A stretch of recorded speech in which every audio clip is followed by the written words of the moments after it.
Most people go through life looking for comfort. These men weren't most people. They didn't run from the chaos.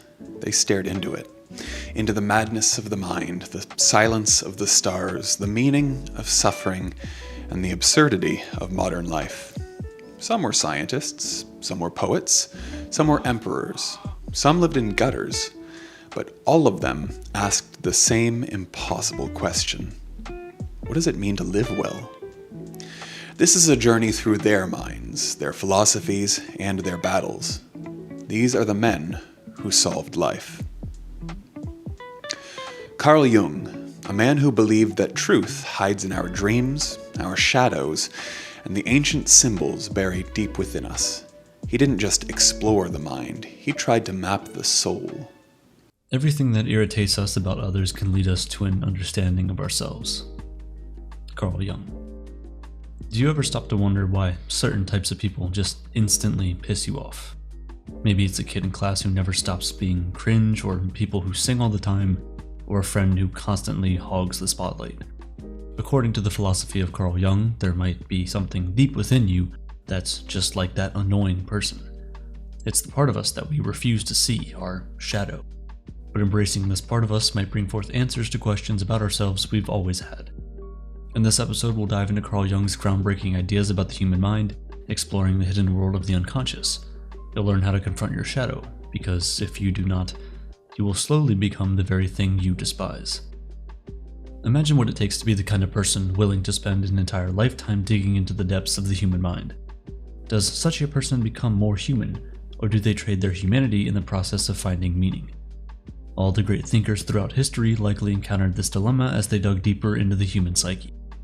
A man who wasn't spared from that fate is Carl Jung, a Swiss psychiatrist and psychoanalyst. Jung is pretty well known as a pioneer in his fields, particularly because he did a lot more than study the mind.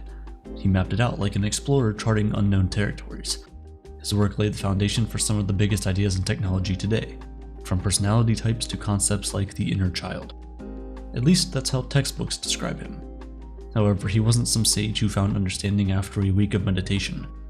To understand why he was able to provide reliable insights for many people, it's best to take a peek into the life that led him down a road that he paved with his own hands, and perhaps extra hands some of you may be familiar with. To help guide us through this journey, I've brought along my friend Noah, who will take it over from here. Jung was born in 1875 in Keswill, Switzerland. The son of a pastor, Jung respected his father, but found that his rigid religious beliefs were too confining to follow into adulthood. This was the first clash between spiritualism and skepticism, planting seeds that would allow him to genuinely explore his eventual fascination with the unconscious mind. Jung spent a lot of time alone as a kid, often daydreaming and reflecting on his own thoughts. He later described this period as his first ever encounter with the unconscious, a theme that would go on to dominate his life's work. Originally pursuing medicine, Jung had no inclination towards clinical psychology, but an interest in mental illness led him to psychiatry. How this sprung up is fascinating. At some point in his mid-30s, Carl Jung experienced what he described as a horrible confrontation with the unconscious, one where he saw visions and heard voices. It got to the point where he even began to worry that he was menaced by a psychosis or doing a schizophrenia. It makes you wonder, if his knowledge of mental illness wasn't advanced, would he have had the chance to emerge from this confrontation, or would he have succumbed as another nameless victim of his time? Thankfully, we got the former. Due to these events, in 1900, Jung decided to transition into working at the Bergholzli Psychiatric Hospital in Zurich. It was here that he began studying patients with schizophrenia. This location was also his first encounter with Sigmund Freud's work. Soon after looking into Freud's ideas, he made contact with him, and the two began exchanging letters. Quickly, the pair gained a friendly and intellectually stimulating relationship. They would often engage in strong debates on Freud's work, and over time, Jung rose through the ranks of psychoanalysis and became Freud's protege. He evolved into the man that Freud believed was fit to carry on his legacy.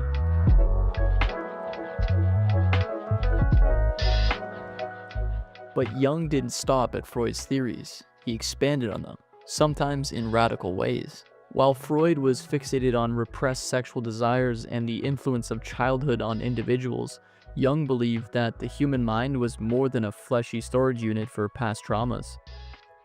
He envisioned the psyche as a self-regulating system that strives to maintain balance and develop itself. He also believed that it consists of 3 layers. The ego.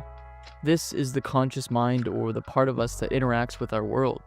It's your sense of self. It's the voice that you hear when you're thinking, like, for example, right now. You are aware that you're watching this video, and that voice in your head is telling you this. The personal unconscious. This is sort of like a personal storage unit for forgotten memories and suppressed emotions. It's highly unique to each person. And finally, the collective unconscious. Now, this is where Jung really broke new ground in psychology. This concept is one that is centered on a new approach, one where the personal unconscious is the product of a deep, universal layer of unconscious that all humans share. This collective unconscious is filled with the archetypes that can be found among people. In other words, primal symbols and motifs that appear in myths, dreams, and stories across cultures that have never made contact with each other. For example, you'll find some variation of dragons as a myth in cultures located vast oceans away from each other. That's an archetype.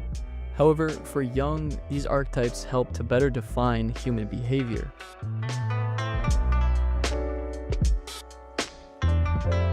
Among the many archetypes that Carl Jung defined, there were 4 that he identified as the most influential on human behavior. The persona, the mask that we wear in public. It's the version of ourselves that we present to the world, one that's shaped by societal expectations. The shadow, the part of ourselves that we deny, reject, or hide. It's the thing that is behind our repressed desires and impulses, like the culmination of everything that we would never admit that we are. Anima or animus. The inner feminine side within men is the anima, while the masculine side within women is the animus. To Jung, integrating either aspects as they apply to genders could lead to a better psychological balance. The self. This is the ultimate goal of Jungian psychology. The self is what represents a union between the conscious and unconscious mind, creating wholeness and individuation. But before we look further into that, let's take a peek at some of the interesting archetypes proposed by Jung. While those 4 are the most well-known, there are others worth learning about as you dig deeper into Jungian philosophy. An archetype that might quickly grab your attention is the puer aeternus, or eternal child. This archetype reflects a person that resists growing up, much like the fictional character Peter Pan. In fact, some psychologists actually refer to it as Peter Pan syndrome. You most likely know a Peter Pan in your life, the person who peaked in high school and can't seem to let the past go. They avoid responsibility and are stuck in a rebellious teen phase. While these people can inspire wonder and creativity, if left unchecked, they can become stuck in a loop of escapism, often lost in a fantasy version of who they are, unable to put in the work that it takes to make their ideas a reality. If you can relate to this, recognizing the traits of this archetype can be the first step towards personal growth. Another intriguing but less popular archetype is the senex, or wise old man, one that serves as a symbol of wisdom and guidance. You'll often find these figures in dreams or stories as mentors, like for example Obi-Wan Kenobi in the original Star Wars trilogy. This archetype can help individuals find direction during periods of tough time or uncertainty. Despite finding a tight-knit friendship, the nature of their works mixed with individual brilliance meant that there would be disagreements between Jung and Freud. But it wasn't just because of professional disagreements that they grew apart. It was tied to how Freud believed that sexual desires were the primal driver for human behavior. But Jung thought that this was far too narrow, maintaining that the idea could go further than that. Jung argued that myths, spirituality, and a person's search for meaning played just as important a role in shaping the human psyche. these ideological differences became a rift that never fully healed. With some hard lines drawn, it was clear that Jung's departure from Freud's circle was much bigger than a personal matter. It was more like a split between the field of psychology itself. Freud's legacy would eventually evolve into psychoanalysis. Meanwhile, Jung carved out a completely new path called analytical psychology. This approach was quite broad, emphasizing the importance of personal growth, symbol interpretation, and the internal journey towards self-discovery. Understanding who Jung was and how he developed his theories is helpful when looking deeper into the concepts we'll explore later in this video, from shadow work to individuation. The Swiss psychologist's ideas offer a roadmap for anyone seeking to understand themselves better. But his theories weren't flawless ideas accepted by all psychologists. Toward the end of this episode, we'll take a look at the resistance that Jung faced, especially from Freudian circles. For now, though, let's take a leap of faith into the shadow, where the hidden parts of ourselves await in hope and misery. You're at a party when you meet a loud, attention-seeking person who wants to start a dance circle. You've always disliked when people try to make themselves the main character out in public. You're not quite sure when it started. In some ways, you feel like you've always been this way. You roll your eyes thinking, I could never be like that. But what if that reaction wasn't a simple bit of annoyance? What if it was a reflection of something hidden and buried deep inside you? This discomfort you may start to feel is a doorway into one of Carl Jung's most compelling ideas, the shadow, one of the 4 core archetypes. Jung described the shadow as a part of our psyche where we stuff away traits, emotions, and desires that we find incompatible with who we think we are. It's kind of a psychological junk drawer that holds parts of ourselves that we'd rather not acknowledge. You know, that stuff that you never want to see yourself as, jealous, greedy, or spiteful. But out of sight doesn't always mean out of mind. The shadow has ways of sneaking into our lives, such as showing up in projections. Like the moment that you see that person at a party and for a brief moment you see your repressed qualities in other people. A mother scolds her daughter for being outspoken, confident, and friendly with people. On the surface, it might look like this mom is just a mean and harsh person, but the shadow tells a different story. The mother could have been much like her daughter early on in life, but that changed when she faced rejection for being too much. Growing up in a small town where tall poppy syndrome was a thing, a term used to describe bringing down successful individuals who stand out. She lost a job for outshining her boss, and her friends abandoned her for being a pick-me because she was outspoken. With such experience in her youth, the mother buried those parts of herself, learning to value quiet humility instead. Now, seeing her daughter embody that same boldness stirs uncomfortable emotions, and instead of confronting the shadow, she lashes out. Unbeknownst to her, it's not her daughter's behavior she despises, but the echoes of her younger self, a person she worked so hard to repress. The greatest tragedy of the family is the unlived lives of the parents. Carl Jung. This is how the shadow dances in our lives, slipping through generations and relationships. It's a strong reminder that our judgments often reflect inner wounds, not objective truths. Once we recognize these dynamics in our relationships, empathy can quickly replace frustration. The mother's scolding is more than a harsh reaction, it's an invitation to heal. By acknowledging the hidden parts of ourselves, we soften our edges and inch closer to self-acceptance.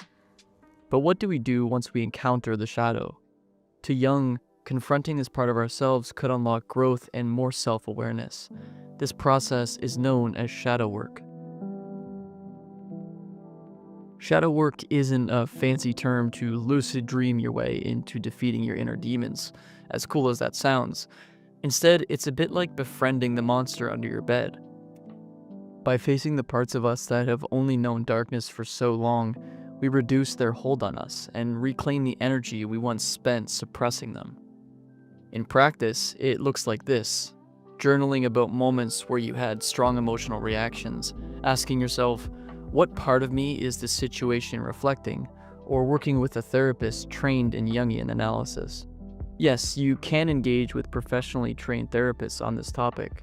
Modern psychology has embraced shadow work as a tool for healing, and you'll often find therapists who guide patients in exploring unresolved childhood experiences or repeated patterns in relationships, helping trace these patterns back to unacknowledged parts of their psyche. Even outside of a therapist's office, people tend to use shadow work as a form of personal growth, exploring guided meditations, self-reflection exercises, and even dream analysis, all to engage with their inner self. At its core, the concept of shadow reminds us that growth isn't about becoming a new person. Contrary to the popular advice about reinventing yourself, shadow work encourages us to move closer to wholeness by embracing the light and dark sides within us. Do you ever walk into a crowded room filled with conversation and laughter, yet you feel like a ghost? You're present but unseen. It's like everyone else is plugged into something greater, and you're not. Instead, you stand apart, disconnected. This peculiar loneliness, this sensation where you're surrounded but unknown, is one that points to something much deeper than mere isolation. To Carl Jung, it reveals a fragmented self, longing for integration. The antidote to this? Individuation. Now, individuation sounds like a fancy word to justify self-isolation. If you listen closely though, it might just help you discover ways for you to be your most authentic self among others. In many ways, individuation is a lifelong process of becoming your true self. It's the process that people go through as they achieve a distinct and stable personality. It's not really about self-improvement, at least not in the conventional sense. With individuation, you're not adopting new habits or polishing aspects of yourself that you consider weak. Instead, it centers on uncovering and integrating the most disparate parts of yourself. You know, the thing in you that sees something and makes you automatically think, I'd never do that in a million years. The ego, the shadow, the anima/animus, and the self are all integral to this delicate dance within. Once these elements are aligned, we are able to step a little closer to wholeness. However, if they are rejected or ignored, we drift further away from our essence. This amplifies feelings of alienation, and the worst part about that is constantly trying to fill the hole with things that will never truly fix you. Individuation isn't a one-size-fits-all solution, but with it, you stand a chance to handle your inner turmoil with strengths you haven't truly realized are there.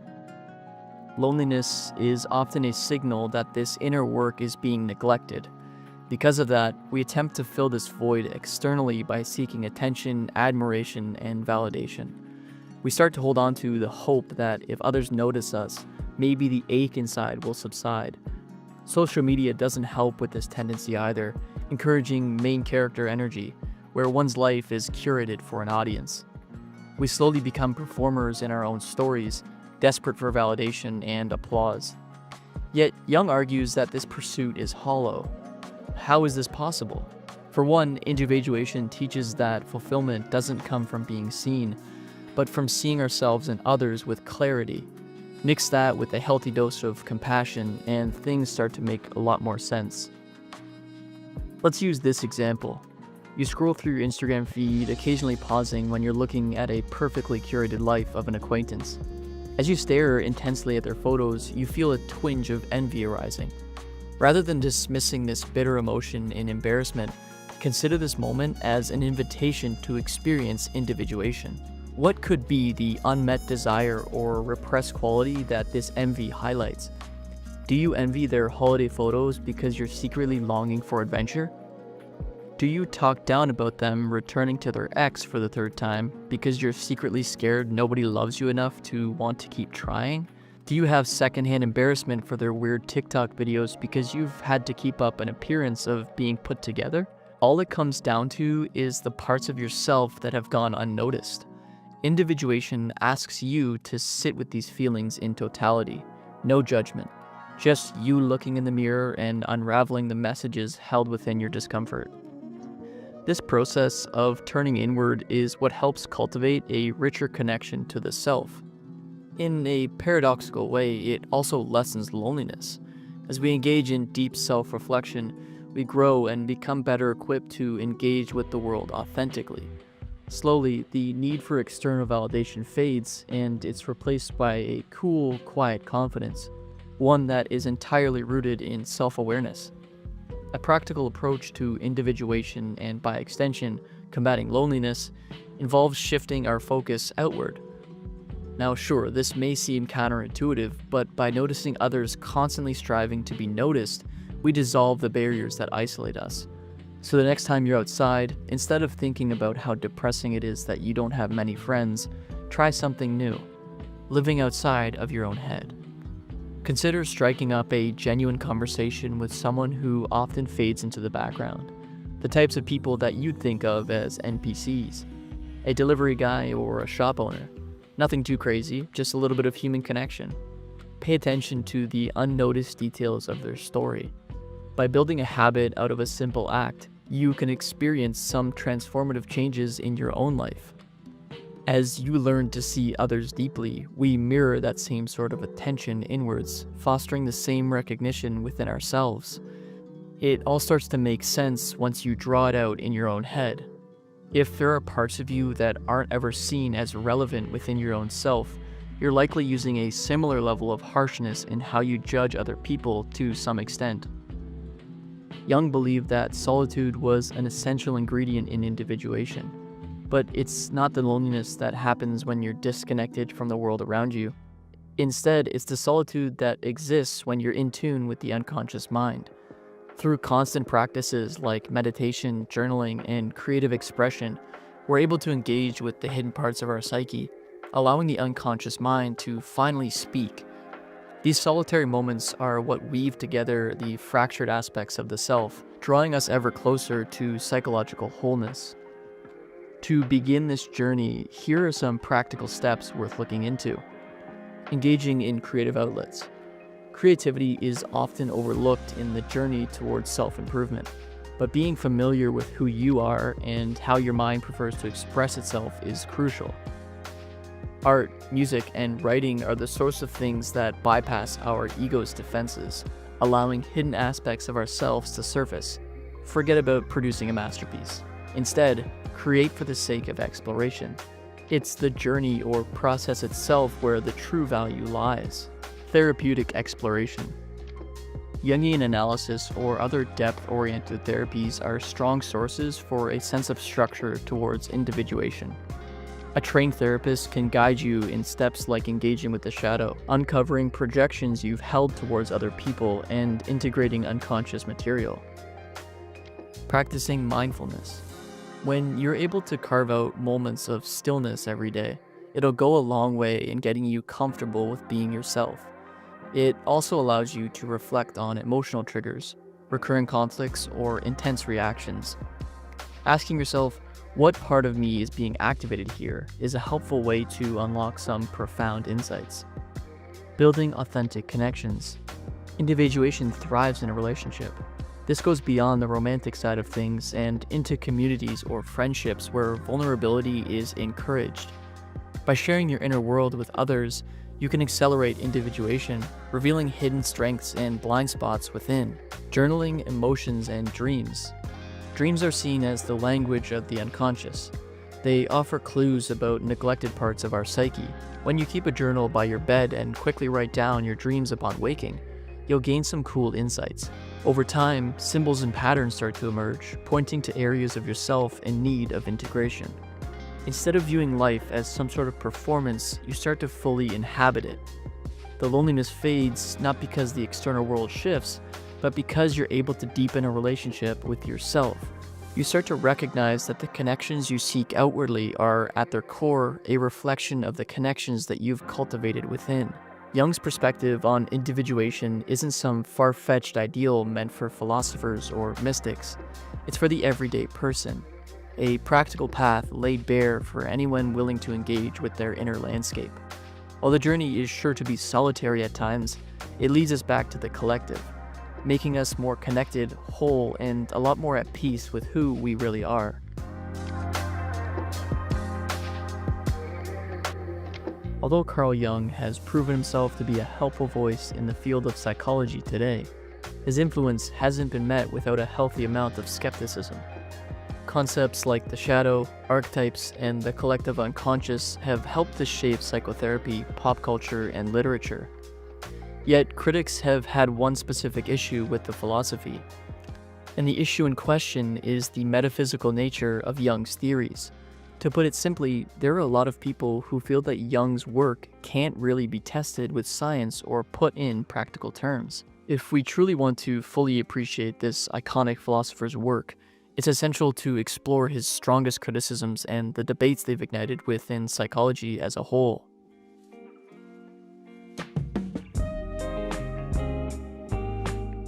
It's well established that Jung was seen as Freud's protege and potential successor.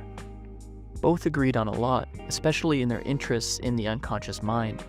As we noted earlier, their philosophical paths eventually diverged, and this led them to some significant theoretical clashes. Freud, who is known for his psychoanalytical framework, emphasized the importance of sexual drives and repressed desires as the primary forces that shape human behavior. Creating a model of the psyche, he believed that our behavior revolved around the id, ego, and superego, painting an image of humanity that's largely driven by our early childhood experiences.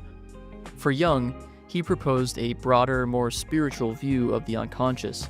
Instead of focusing solely on the personal feelings of repression, he introduced the collective unconscious as an idea, using it as a collection of shared archetypes and symbols that our species inherited from our ancients. Critics believe that Jung's departure from Freud's beliefs pushed him in a direction that was much more imaginative than his old friend. However, it also lacked the empirical foundations that were emphasized and maintained by Freud. By choosing to focus on symbols, myths, and dreams, Jungian psychology felt too out there, and some considered it to be in speculative territory. Now, the biggest part of Jungian philosophy that raises eyebrows is his mysticism.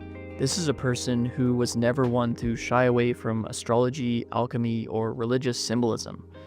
Jung was ready to explore the human psyche in ways that had never been done before. This further cemented his reputation as a thinker who constantly straddled the line between metaphysics and psychology.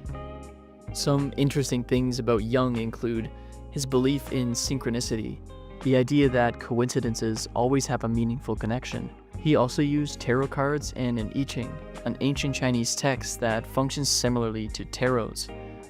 These resources helped Jung better understand the psyche, but he also drew sharp criticism from numerous contemporary psychologists who preferred to be more grounded in empirical research. Some argue that Jung's embrace of mysticism tends to detract from his work's credibility. Modern psychology is something that prioritizes constant results that are repeatable with tests and data-driven methods. Meanwhile, with Jungian analysis, there's a lot of emphasis on subjective experience, which means that it struggles to meet the criteria set out by modern standards. There are critics like Richard Knoll, an award-winning author known for the Jung cult, The Origins of a Charismatic Movement, who believe that Jung's approach is a quasi-spiritual movement rather than a scientific discipline, even going further to claim that Jung's approach is similar to that of a religious leader, not a psychologist. This mystical quality, which is often the subject of criticism for Jung, is also what makes him so appealing. The innate willingness to engage with the unknown and explore the mind is something that resonates with certain types of people. You know, the sort of people who seek meaning beyond the confines of materialism. For many, Jungian psychology is what offers a bridge between science and spirituality. It addresses questions of purpose, transformation, and identity, the things that psychological models tend to overlook.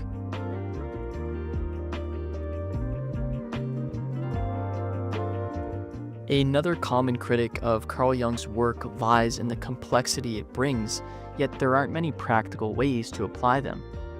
When you take a look at concepts like the anima and animus, individuation, and the shadow, there's this abstract way that they are described. This makes it difficult for the average person to implement in their daily life or fully grasp. Unlike something along the lines of cognitive behavioral therapy, which is a form of treatment that uses clear, structured techniques when addressing mental health issues. In Jungian analysis, things tend to feel slow-moving or for a niche audience. With individuation, there's a strong belief that it's an essential element for psychological growth, yet it lacks any clear or actionable steps. Critics argue that without any concrete methods, Jungian therapy is really just a type of introspective exercise that yields basically no tangible progress. In clinical settings, this ambiguity can get frustrating for patients seeking immediate relief from their psychological distress.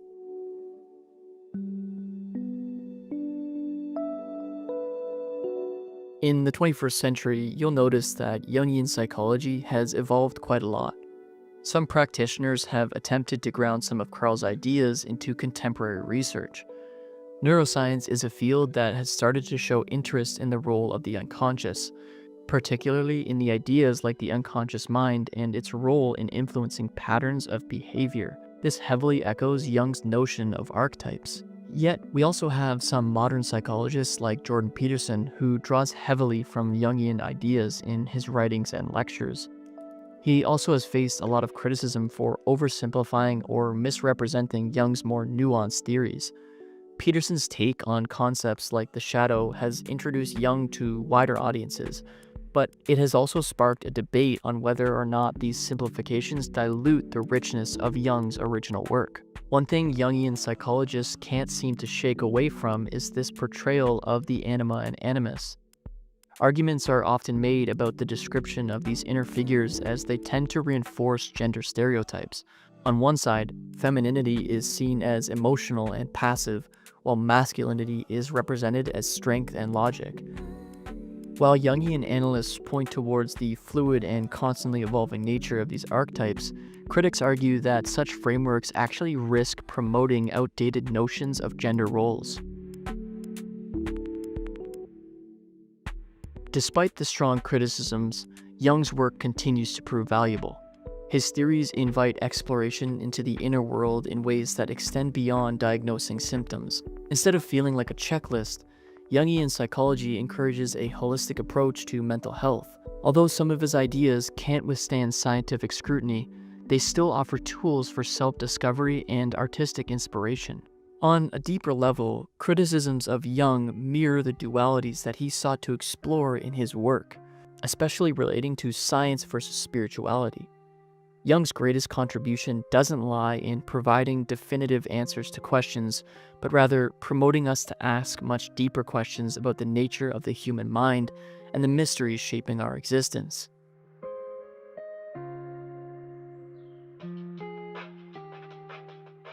Carl Jung's ideas didn't fade out with the 20th century.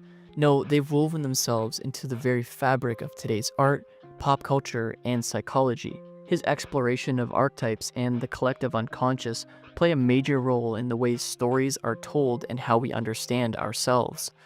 In cinema, we can easily see this impact on some of the most iconic works of our time. Directors like Christopher Nolan, George Lucas, and David Lynch have openly drawn from Jungian philosophy to craft complex and symbolic narratives. The hero's journey storytelling structure, popularized by mythologist Joseph Campbell, himself a devout student of Jung, is the basis of countless blockbusters ranging from Star Wars to The Matrix. These stories resonate so deeply with audiences because they mirror the archetypes and patterns described by Jung in his work. This philosophy is so relatable, it helps pop culture by reflecting humanity's shared psychological experiences. Outside of film, Jung's ideas are solidified in music, literature, and even video games. The concept of a battle between light and dark, a search for self-actualization, and an integration of the shadow are recurring themes found in countless creative works. Artists usually channel the unconscious to make their best work, transforming personal and collective symbols into expressions that are understood universally. Now that we live in an era of identity exploration and increased mental health awareness, taking a look at Jung's emphasis on individuation feels more relevant than ever. His work offers something beyond simple insights. Instead, it's a map for those seeking meaning in an increasingly fragmented world. This is the brain of around 53 million Americans who, in 2023, were diagnosed with a substance use disorder. On the left is someone who can enjoy a drink or a high and walk away, while the one on the right can't. Because for them, the craving just doesn't stop, even when the substance is actively harming them. But this isn't just about drugs or alcohol. At the core of addiction is something that all of us struggle with: compulsion, escapism, and negative patterns that we can't seem to break. Why does this happen? And more importantly, what can we do about it? To answer that question, I studied the psychology of addiction, searched through the latest neuroscience, but the answer I found was much older than you might think. What if addiction isn't just about chemicals or choices, but about meaning and wholeness?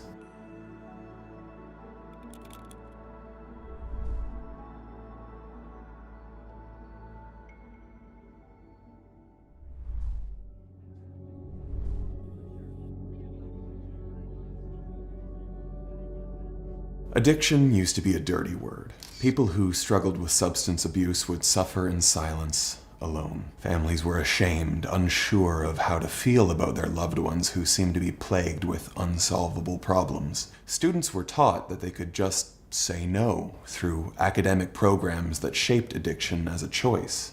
But now we know the reality is much more complicated. Still though, addiction feels like a reality that's difficult to talk about, even though its root cause might be a lot more common than many of us would like to believe.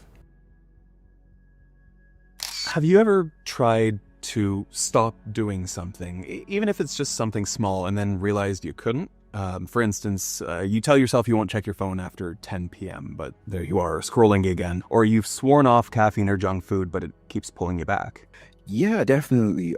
Especially the junk food part is definitely something that I've seen, come up again and again. And I guess my question has always been, even if I know that these things aren't good for me, like my brain knows these things aren't good for me, but yet it's still my brain that can't stop craving them.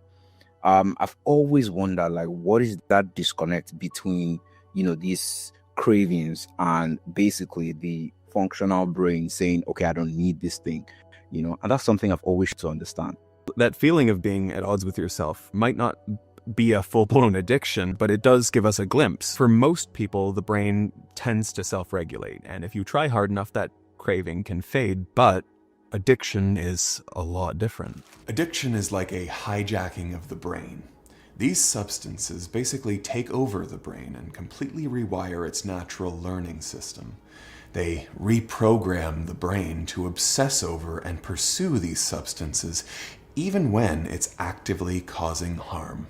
And while that first drink or sniff might be voluntary, what happens next often isn't. The person becomes trapped in some kind of psychological prison. Drugs stimulate the brain's reward system, especially a part of the brain called the nucleus accumbens, by causing a surge in dopamine, our neurotransmitter that relates to motivation and pleasure. That surge of dopamine then fixates your attention on the substance that you're using. With repeated use, those dopamine surges and the hyperactivation of the reward system keep you coming back for more without any control.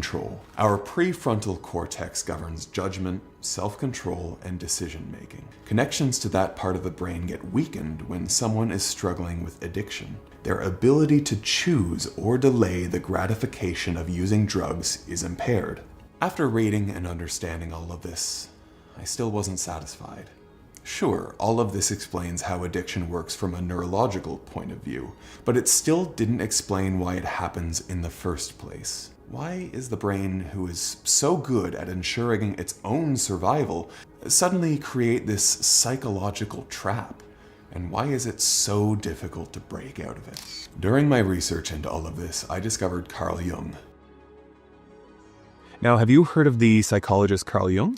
Oh yeah, I have actually. I know that he used to work with Freud, and I know a lot about like Freudian psychology. So yeah, that's how I know him. What does he have to do with addiction? He worked on addiction quite extensively, but he's done a lot more than that. As I was doing the research for this video, I discovered that even his ideas on addiction go a lot deeper than even like basic neuroscience. Jung believed that people struggling with addiction were often seeking deeper connection or fulfillment that they thought they would find through substances or addictive behaviors. In a famous letter with Bill Wilson, the founder of Alcoholics Anonymous, Jung suggested that alcoholism stemmed from a spiritual thirst. He wrote, "You see, alcohol in Latin is spiritus. The same word is used for the highest religious experience as well as for the most depraving poison." Jung thought that addiction could only be solved through a spiritual awakening, which is why many of his ideas on addiction recovery have to do with a sort of spiritual journey, the main part of which is something he refers to as confronting your own shadow. Do you ever feel like there's a part of yourself that you can't reach? Like you're doing certain things and you're just saying to yourself, wow, I cannot believe I just did that. That is not who I am. There are certain things that you do and you just, you feel like, was that me who did that thing? And I think what's even worse is that you end up like in this place of shame, and just feeling really bad about the thing that you did and just trying to like hide it as much as possible, not even from anyone else, but like from yourself in a way. And you kind of want to just put it in the back of mind in somewhere that you can access. So yeah, it's a very strange experience. But that's actually what Carl Jung would call your shadow. The shadow is the repressed parts of ourselves, desires, fears, and unresolved traumas. Our conscious self, which he refers to here as the ego, refuses to accept the shadow and actually keeps the shadow buried. The ego is shaped by socialization and your personal decisions, whereas the shadow is more kind of what the ego wants to exclude or get rid of. It wants to disown it, But the irony is always that the more you try to suppress the shadow, the more it fights to get its own way, to kind of operate on its own.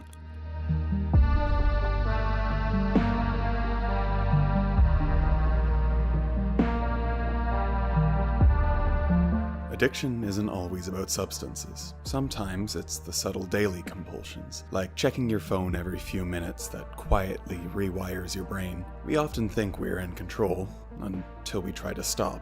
But not everything about our phones is inherently bad. In fact, when I started understanding how addiction works, I realized I could take back control by being intentional with my screen time. One of the best decisions I made was replacing doom scrolling with learning. Real, active learning. That's where Brilliant, the sponsor of today's episode, completely changed the game for me.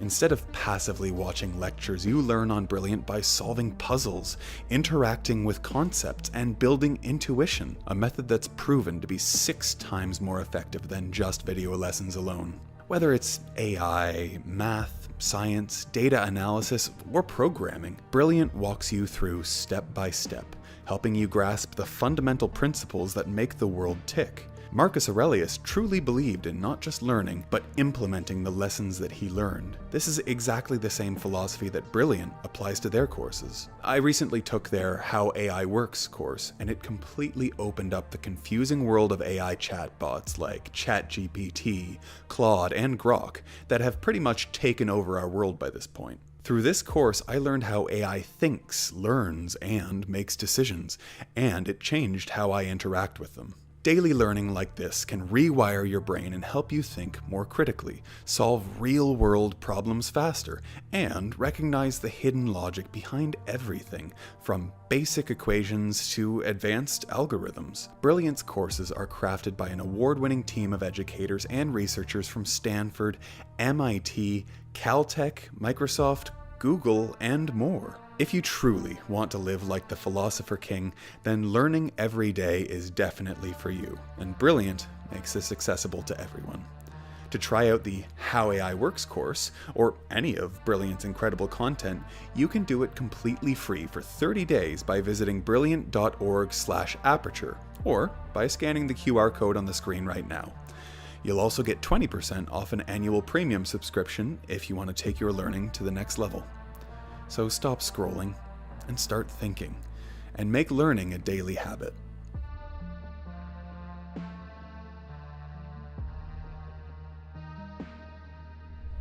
The shadow isn't necessarily the evil part of ourselves, it's just the parts that seem unacceptable. This usually stems from the opinions of our family, culture, religion, or even our own life experiences. But if the shadow is ignored, Jung warned, it can dominate your whole personality, leading to addiction, compulsion, narcissism, and even violence. The ignored shadow can also cause prejudice or moralistic superiority. It fuels extremism both within ourselves, but also in our society. A repressed shadow is just as much a breeding ground for addiction as it is for an authoritarian movement. Jung felt that addiction could be an attempt to escape or soothe the discomfort caused when the shadow starts to rear its head.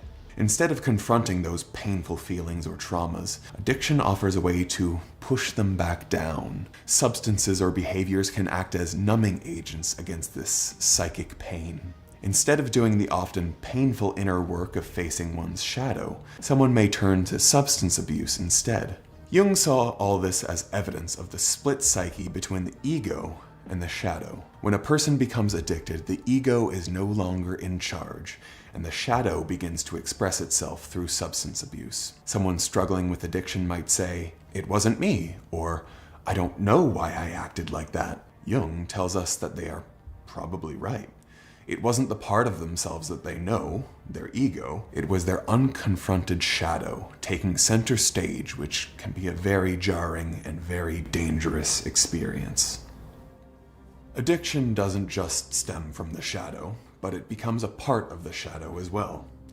The behaviors and consequences of substance use, like lying, stealing, or harming others, are often shameful and even further repressed, which, according to Jung, increases the psychic split between ego and shadow. The more a person judges or hates the addicted part of themselves, the more it is banished to the shadow, and the stronger the shadow becomes. And the more substances the person needs to numb that ever-growing pain, it is a vicious cycle of hurt. This is why confronting the shadow is a key step in overcoming addiction. Shadow work helps individuals own all pieces of themselves, including those unwanted parts like anger, envy, and grief. In recovery, people find their authentic, whole selves. But it takes a strong ego to confront and integrate the shadow without being overwhelmed by it. Shadow integration can be used in addiction recovery through techniques like journaling or creative expression to explore repressed feelings or memories, dream work to understand the symbols of chaos or the unknown, and therapy focused on reintegrating the rejected parts of the self. As destructive as the shadow can be in the cycle of addiction, it also contains a lot of positive potential, like unrealized talents or creativity that were suppressed alongside these unwanted traits. Sometimes the more creative or complex pieces of our psyche are lumped in with the dark and traumatized ones, so we learn to repress them all the same. For people with substance abuse disorder, this repression can be even more pronounced. But when the shadow is confronted in recovery, those creative instincts can manifest in incredible ways. Jung refers to those pieces as the golden shadow. Have you ever thought about how our lives, how they reflect stories found in ancient myths or religious texts like the Bible or the Quran? Yeah, as someone who grew up in the church, so I read a lot of Bible in Sunday school, and as an adult I started to learn about other religions and cultures, even my own. And one of the interesting things that I found is that you kind of almost get these sort of recurring characters who have names, but they kind of do very similar things. So you'd almost always have like a savior type of person, like a trickster, and you just have like these different personalities. So yeah, that's something that's always like intrigued me, honestly. Yeah, I mean, that's really insightful because, surprise, surprise, Jung talks about those. He refers to them as archetypes. Now, archetypes are universal patterns or symbols within our collective consciousness. A few examples, we have the hero, the mentor, the lover, the trickster. Jung actually suggests that these archetypes play roles in the dynamics of addiction, and you can actually view addiction as a mythological arc, like in these stories. In the beginning, the person is the orphan, or the rebel, feeling alienated. The orphan tries substances to fit in. The rebel wants to go against the grain and might try substances because it's a way to act out and rebel. Then that person falls deeper into addiction and loses control. Jung associated this stage of addiction with the trickster, using substances to manipulate their own reality. The trickster is a chaotic, deceitful, and clever force that disrupts order and plays with its boundaries. In the journey into addiction, this manifests in different ways. One might rationalize their consumption by saying, "Oh, just one drink won't hurt." Or they may deceive others in their lives by hiding their use or manipulating people. They may also find a sense of confidence at this point by skirting consequences and always landing on their feet for a while. From here, the person has developed a substance abuse disorder and embodies the archetypes of the shadow, as we discussed, or the destroyer. This stage is marked by chaos, a loss of control, shame, and destruction. Relationships will fall apart. Physical health will begin to fail. One might lose their job or their general sense of responsibility. Eventually, they hit what is often known as rock bottom. In this stage of hitting rock bottom, the person reflects the archetypes of the wounded healer, finding themselves with a sense of hopelessness, grief, and surrender to the substance abuse disorder. The wounded healer is based on the myth of Chiron and suffers deeply, but eventually transforms that suffering into healing. We can see this happen in real time, with many people who recover from addiction going on to become counselors, sponsors, or therapists. They heal through their own wounds. From there, one can become the wise old man or woman and ultimately the hero, providing spiritual insight during and after their recovery. These archetypes are associated with transformation and giving meaning to not only their own lives, but the lives of others. Jung felt that using these archetypes can add meaning to the process of addiction and recovery. He believed that addiction is not random, but deeply symbolic. Viewing addiction through archetypes reframes the suffering as purposeful and not shameful, as a journey that one can go through and not a lifelong sentence that one must endure. Archetypes can help people struggling with addiction understand the invisible forces driving their behavior and give names and references to their struggles. Substance abuse, Jung thought, is often the soul's misguided dream, and archetypes offer a map to wake up, return to life, and heal. So far, I understand a lot of Jung's ideas on how they show up during addiction and even recovery. But just like stepping away from his ideas for a little bit, I wanted you to sort of explain to me the neuroscientific aspect of it. Like when we actually look at these two brain scans, what's the real tangible difference between them? That's a great question. So while Jung saw addiction as, he saw it as like a spiritual crisis, brain scientists and neuroscientists describe it more as a disorder of learning and habit. Addiction rewires the brain, especially the parts that deal with reward and decision making. And how that works is our brains are always learning. That's a process called neuroplasticity. It's essentially your brain's ability to change based on our experiences. It's how we learn to, say, ride a bike or play instruments or remember people's names. But in addiction, that same learning ability actually goes in the wrong direction. So the brain starts to focus on one thing, and that happens to be the drug, and it learns to obsess over it. So at first, the drug floods the brain with dopamine, and that's the feel-good chemical that we get. You know, when we see a sunrise, or after a really good jog, you feel great. And drugs cause the brain to flood with dopamine. And obviously the brain loves that, and we love that. So the brain begins to build stronger and stronger pathways so it can chase that feeling again. So over time, it actually starts to, it eats away at other interests like music, relationships, or heck, even food. And instead, the brain starts to become really laser focused on just that one thing, and it's getting more and more of that substance because it wants more and more of that dopamine. But it doesn't even stop there. Certain people, places, or things, or even emotions, actually, they get tied up with that drug, with that dopamine rush. And just seeing that person, place, or feeling that emotion can trigger a craving, and eventually the brain gets stuck in a really, really awful loop, and that's when addiction stops being about a choice and it starts being a compulsion. One thing that both Jung and modern neuroscience agree on, though, is that addiction isn't a failure of character. It's a powerful habit the brain has been trained into, and like any habit, it can be unlearned. But it takes time, support, and a lot of relearning to rebuild those pathways.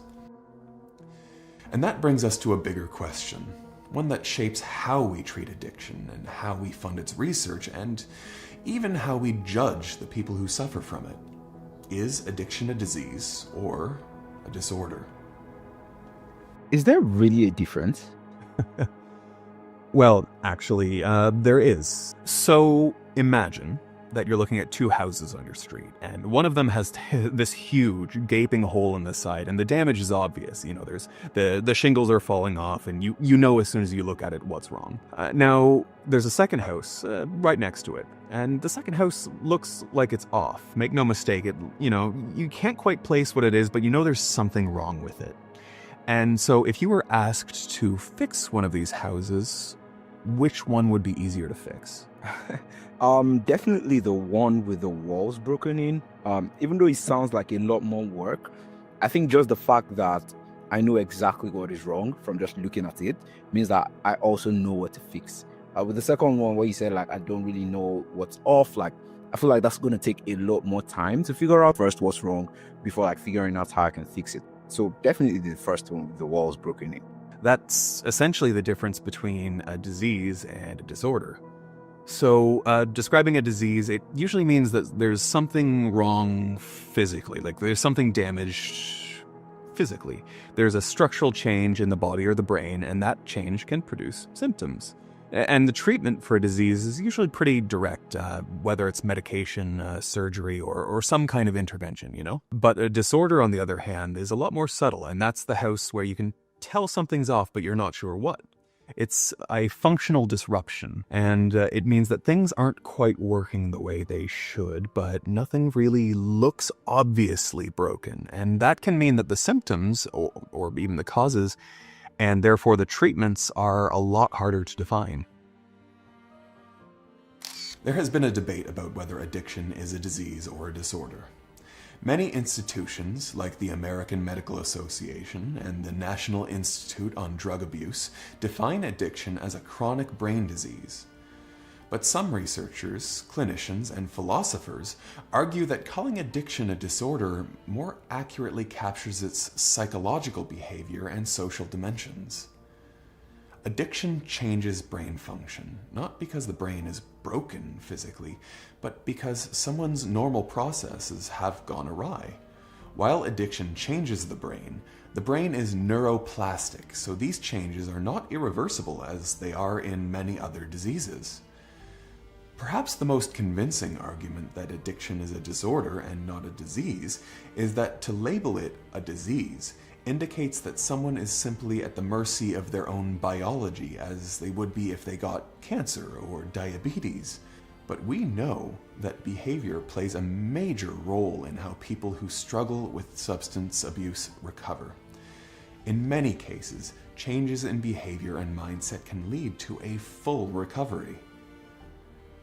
The main takeaway here, whether you want to think of addiction as a disease that creates a structural, biological problem or a disorder that affects someone's functionality, is that people can recover from it. But stopping use is only one part of that recovery. Crucially, recovery also relies on neuroplasticity. Those in recovery have to find new behaviors and experiences that can rewire the brain towards healthier habits. To heal from addiction, the brain must form new connections and weaken old ones.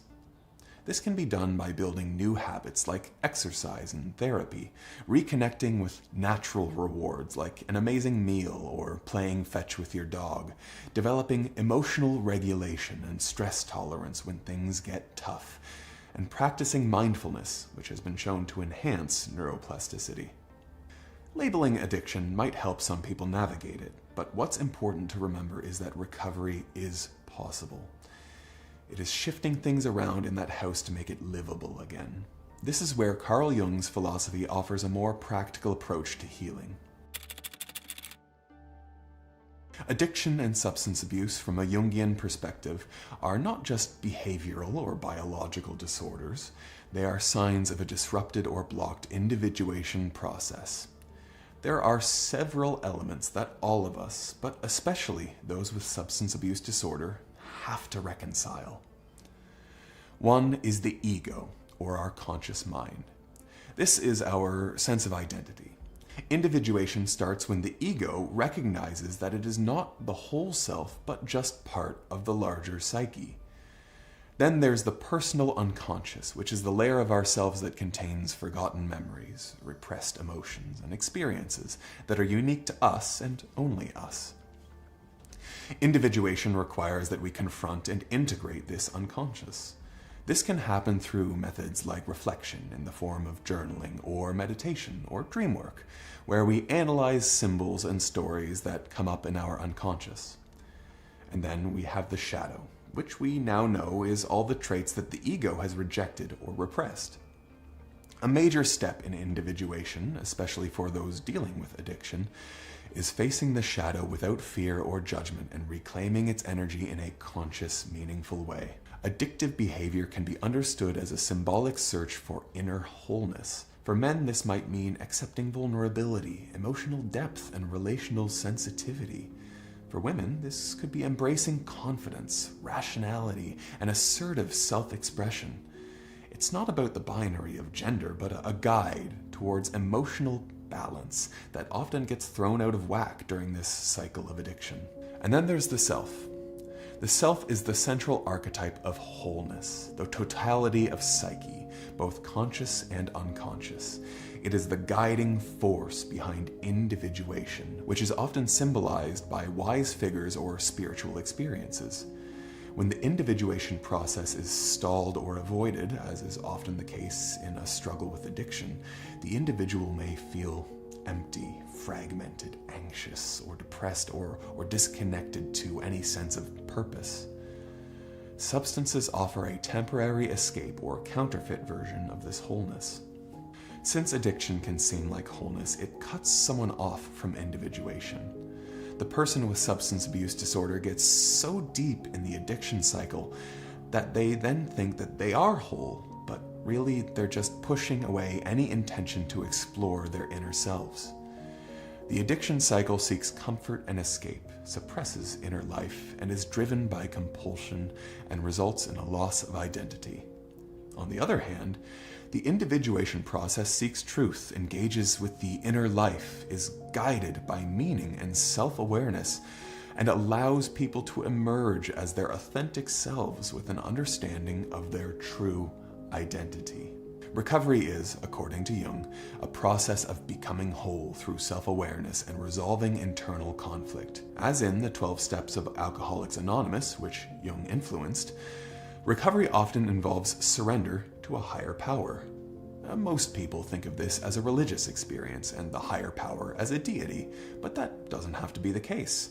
In fact, in most cases, this higher power is seen as the inner wisdom or the self. I think what I'm learning here is that Jung really knew his stuff. If he understood this much about addiction hundreds of years ago, why isn't everything he said taken as, fact by modern neuroscience? A lot of what Jung has said about addiction does really help with addiction recovery, and a lot of it has been applied. The problem with a lot of what Jung has said is there isn't a lot of data or evidence to support a lot of his theories. One of the biggest examples of this is actually his theory of synchronicity. Have you ever experienced, it's a phenomenon where you dream about a friend and then you wake up and you check your phone and right there, you get a text from them. Or you've had a song stuck in your head and then you hear it 3 times in one day. Like, really like too much to be a coincidence. Yeah, all time. I remember there was a time that I wanted to buy a car, and once I had made a choice on like the car I wanted, I just started seeing the model everywhere. It was like the whole city had the car I wanted to buy. So Jung actually had a word for that, and it's synchronicity. And it refers to meaningful coincidences that show a connection between our inner world, say the example that I used of dreaming, or your example of wanting to buy a car, or a certain kind of car, and external conflicts. In addiction recovery, people often report moments of synchronicity, which fascinates me. They're unexpected events guiding them towards sobriety and transformation. Again, these coincidental events that are kind of giving them that push towards recovery. And where that comes from is Jung was very influenced by Taoism and Eastern philosophy, especially the I Ching. It was a Chinese divination text which assumes that the universe is interconnected through patterns of meaning. Unlike Western medicine and Western kind of logic, where cause and effect are very much the view of reality, the Eastern worldview embraces pattern-based thinking and more symbolic resonance, if that makes any sense to you. Now, one example that Jung co-opted of synchronicity is a story that he would repeatedly tell about it was a scarab in ancient Egypt, and they were the symbol of rebirth and transformation and the cycle of life. Now, this actually happened to Jung. He was seeing a patient who was describing a dream involving a golden scarab. It was a golden scarab, and at that exact moment, an actual scarab-like beetle struck Jung's window. So it's pretty crazy. He was just thinking about it, and then it happens. So he opened up the window and caught the beetle and presented it to the patient, who was like absolutely stunned that they were just talking about this and suddenly there's this beetle. And that appearance of the beetle, as she was describing the dream about a beetle, broke through her resistance to therapy, and then she was ready to start her healing journey, which obviously was amazing enough for Jung to build an entire theory off of. And Jung claims that, in fact, we all of us experience this all the time in our daily lives. So we talk about a friend we haven't seen in years, and the next day, there they are on the street. We quote a line from a movie, and suddenly the movie shows up first on our recommended. Moments like, it feels kind of fun when these moments happen. It's surprising, and you feel like, oh, am I tapping into the Matrix or something like that? But the problem is with this theory, and with a few of Jung's theories, is there's, again, really no data to support that this isn't just our brain's regular pattern recognition at work. Yeah, like honestly, as you were talking about it, and as I was thinking about it as well, that's kind of what was going through my head. It kind of just feels like when you consciously think about something, your brain starts to focus more on it. Like with the cars, for example. I don't know if I would necessarily say there were actually more cars there. I just think it's because my brain was now focused on this one particular car. I started recognizing it a lot more compared to the other cars. I think there's a certain degree of just our own biases that we put on our experiences of synchronicity. But on the other hand, our experience of synchronicity can also support the process of individuation. It sort of acts like a guide or nudges us towards this path of self-realization. We have to take control for ourselves and our lives by making room for our whole selves. And this nudge can be really helpful in addiction and in addiction recovery. And it can act as a turning point for a lot of people, like, the scarab, how it broke through that patient's emotional barriers for therapy. She said, oh, nope, you know what? I've seen the signs, let's move on. And that can happen for a lot of people. These moments of synchronicity often happen right after a person bounces back from hitting rock bottom. You might run into, an old friend in recovery just after contemplating dipping back into your addiction. You might get an offer of help from a stranger at just the right time, or you know what, you're reading a book, or a quote seems to leap off the pages and apply directly to what you are currently experiencing. And Jung believed that those moments weren't random. He thought that they were actually orchestrated by the self, the deeper center of the psyche, to redirect you towards healing.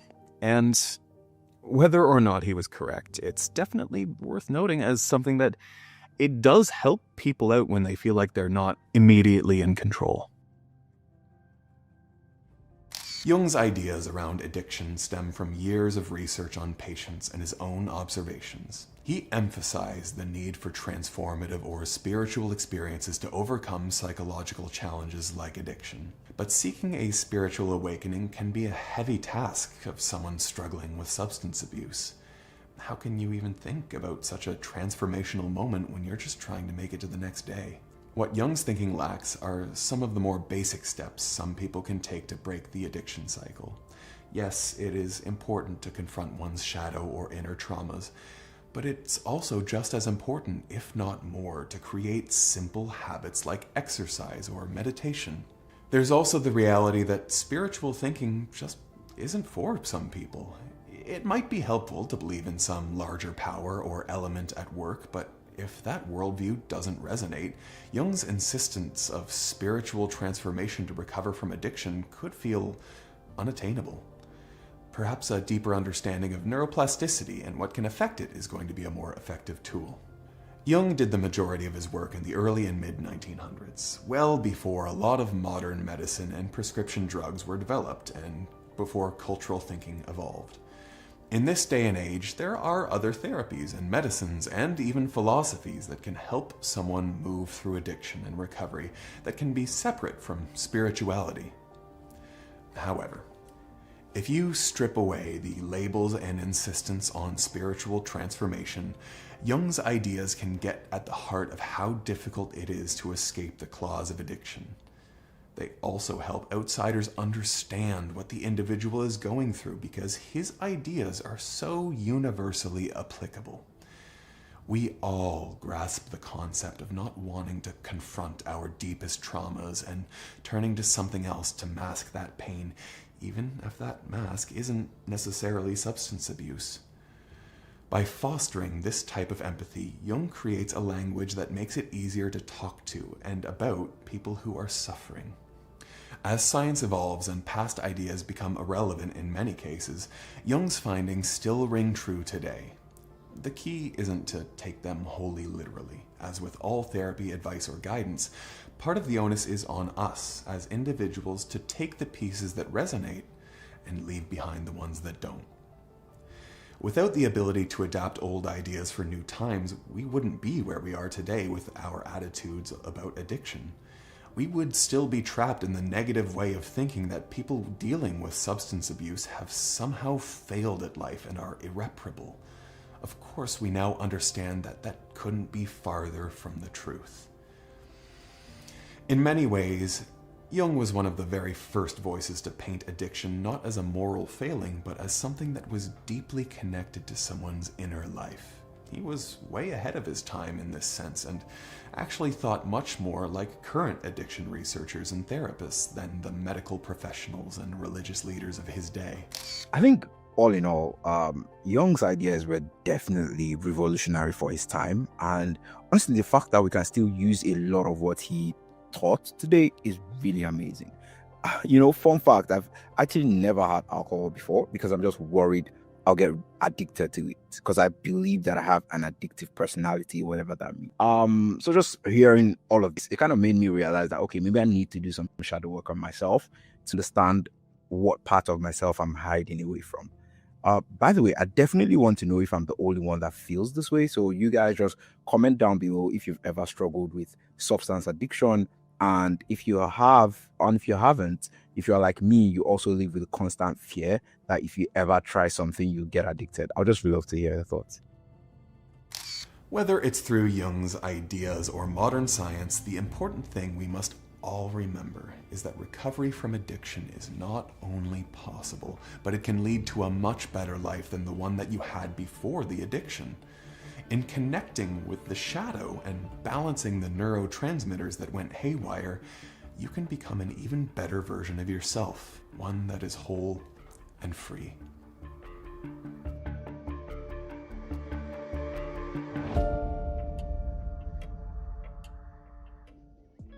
Sigmund Freud, one of Jung's closest companions, the father of psychoanalysis, who made the unconscious visible and exposed the primal forces we spend our lives trying to control.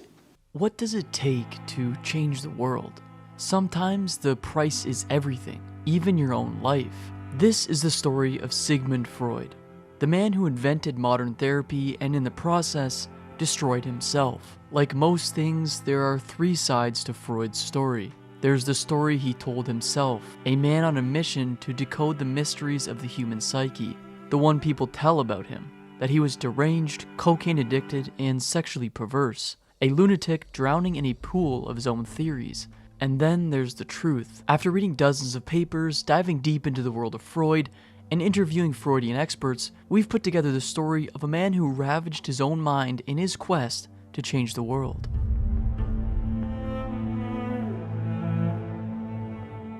It's Saturday in the small community of Hampstead, England. The lush gardens of Maresfield create a picturesque background for the tragedy that's about to unfold. An exiled figure lays in an invalid couch just a few feet away from what would be his legacy, the psychoanalytic couch. It's been 7 decades of service to neurology. Successes and failures run through his mind as he slowly fades to darkness. His breathing becomes more labored as the years of cigar smoking have taken their toll. Mouth cancer is the diagnosis, and there's not much time left. The pain is extreme, but this suffering must end on his own terms. The doctor can't endure this pleading anymore, so he grants the man's final request, administering a lethal dose of morphine. The date is September 23rd, 1939. Sigmund Freud is dead. Death's relationship with great minds is one that's always captivating. Often tragic, it evokes a warning to those who dare seek meaning in the void that is life. For Freud, death's ironic twist met him on an insignificant couch, steps away from the embodiment of his life's work. An ending that mirrors the pain that Marie Curie endured from radiation poisoning, the results of her own scientific discoveries. Although these pioneers experienced tragic endings, there's a poetic undertone to their fates. It's like the myth of Icarus. Icarus and his father, Daedalus, were imprisoned on an island. A determined craftsman, Daedalus devised a plan to escape, creating wings made of feathers and wax. But before they took to the skies, Daedalus warned Icarus about flying too close to the sun, concerned about the heat melting his wax away. He also cautioned him on flying too close to the sea, as the moisture would weigh his feathers down. But the excitement of flight overcame Icarus, and he soared high, daring to reach above the clouds. As he inched closer to the sun, the wax melted and his wings fell apart, leaving him to plummet into the sea and drown. For Icarus, the flight was a chance to rise above where none had dared to cross. This frames the struggles of pioneers brilliantly. An ambitious mind succumbing to a cruel fate for defying the norm. Like Icarus, they flew.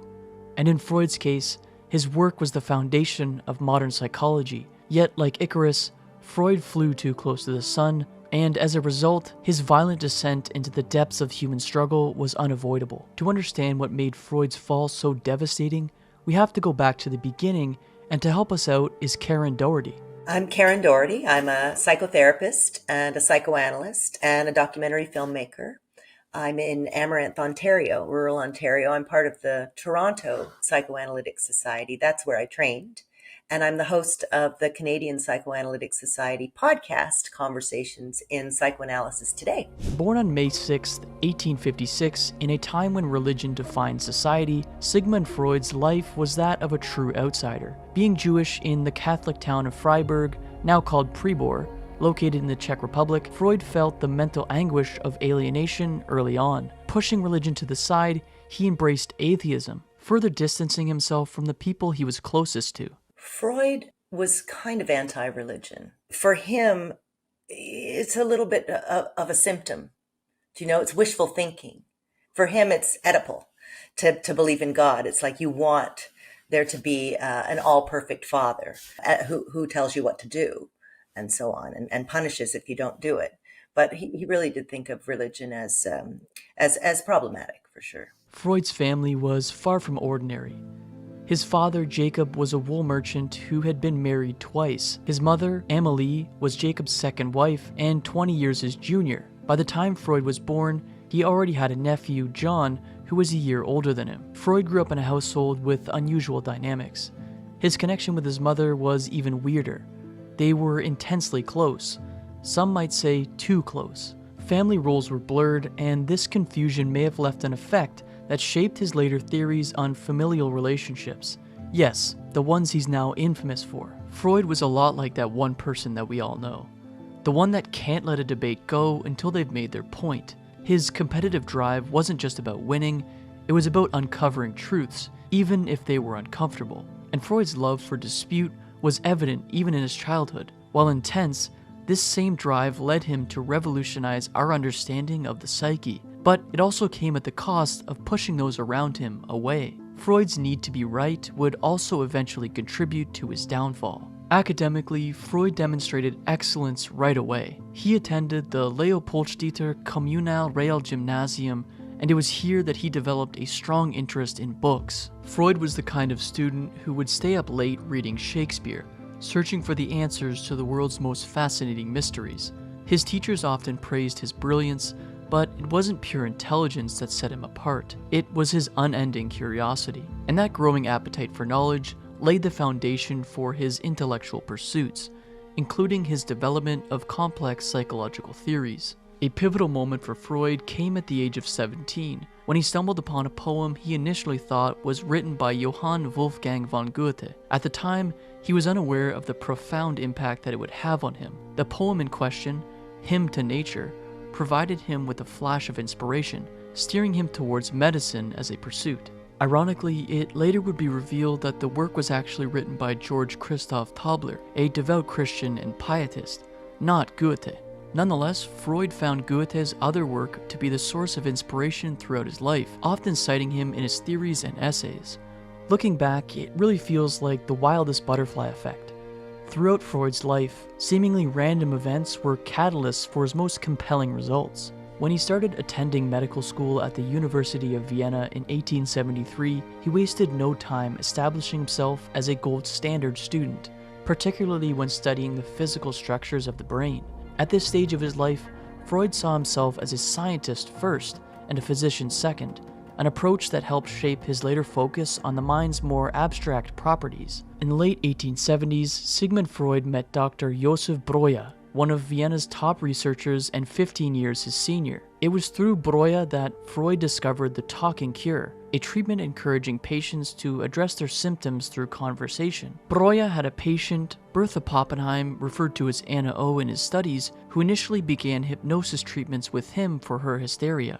In these sessions, Breuer noted that she would spit out a continuous stream of words, leading the two of them to agree on trying a different approach that didn't involve hypnosis. Yeah, see, this is the thing. Before Freud, really, when it comes to, sort of like hysteria or depression or madness, lunacy, what you have is, it's not pretty.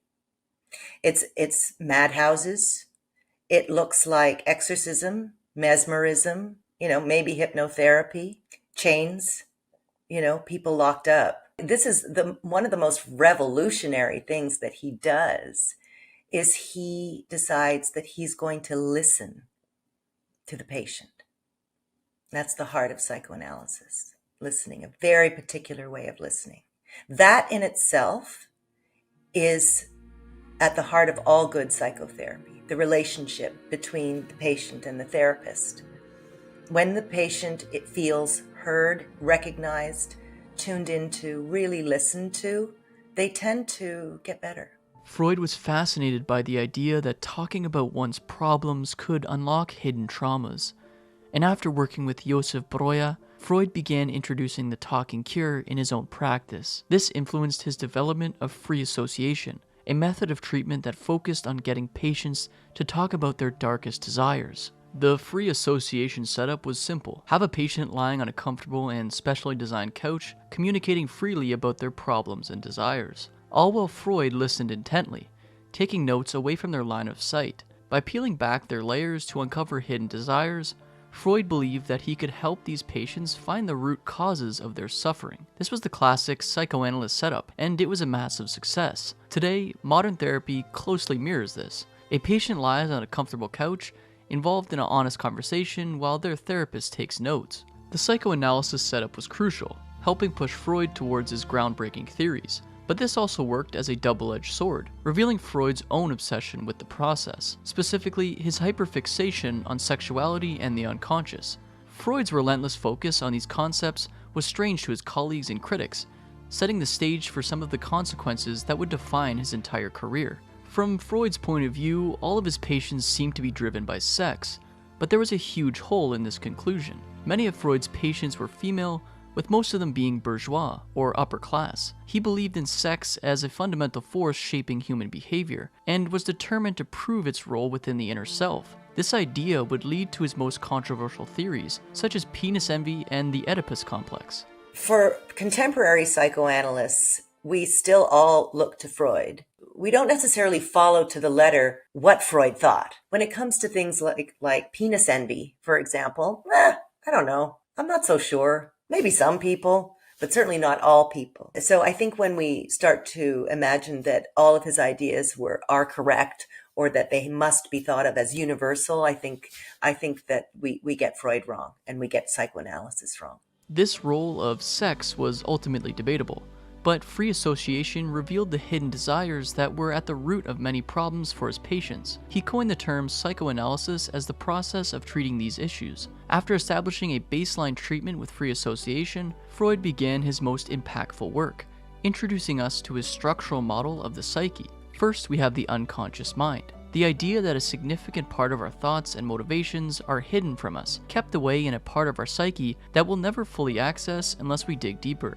At the time, this was revolutionary, and Freud's embrace of the unconscious mind helped to popularize it. Before this, the belief that our thoughts and motivations were repressed was unimaginable. It was an era where religion, particularly the church, was the only real authority. Freud argued in his 1927 book, The Future of an Illusion, that religion was only rooted in our need for security, not an actual connection to its teachings. Even within the confines of people's thoughts, many depended on God and religious leaders for guidance. During that era, the answer to most mental afflictions was prayer, not introspection. With the unconscious mind, people learned that there was a reservoir of memories, feelings, thoughts, and desires that were not accessible to our conscious awareness. Freud believed that these hidden elements significantly influenced our behavior, even when we are not aware of them.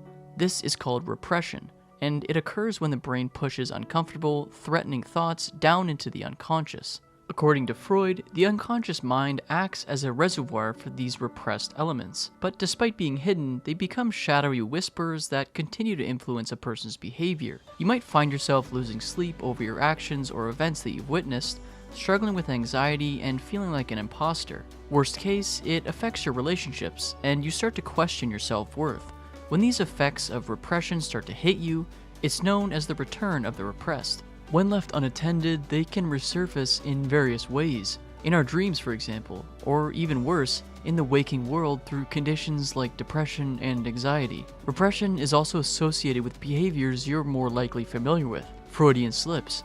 Have you ever said something that you couldn't believe just as it flew out of your mouth? Maybe you said your ex's name when you're addressing your current partner. If so, there's a chance that you did that because of some unresolved thoughts or feelings.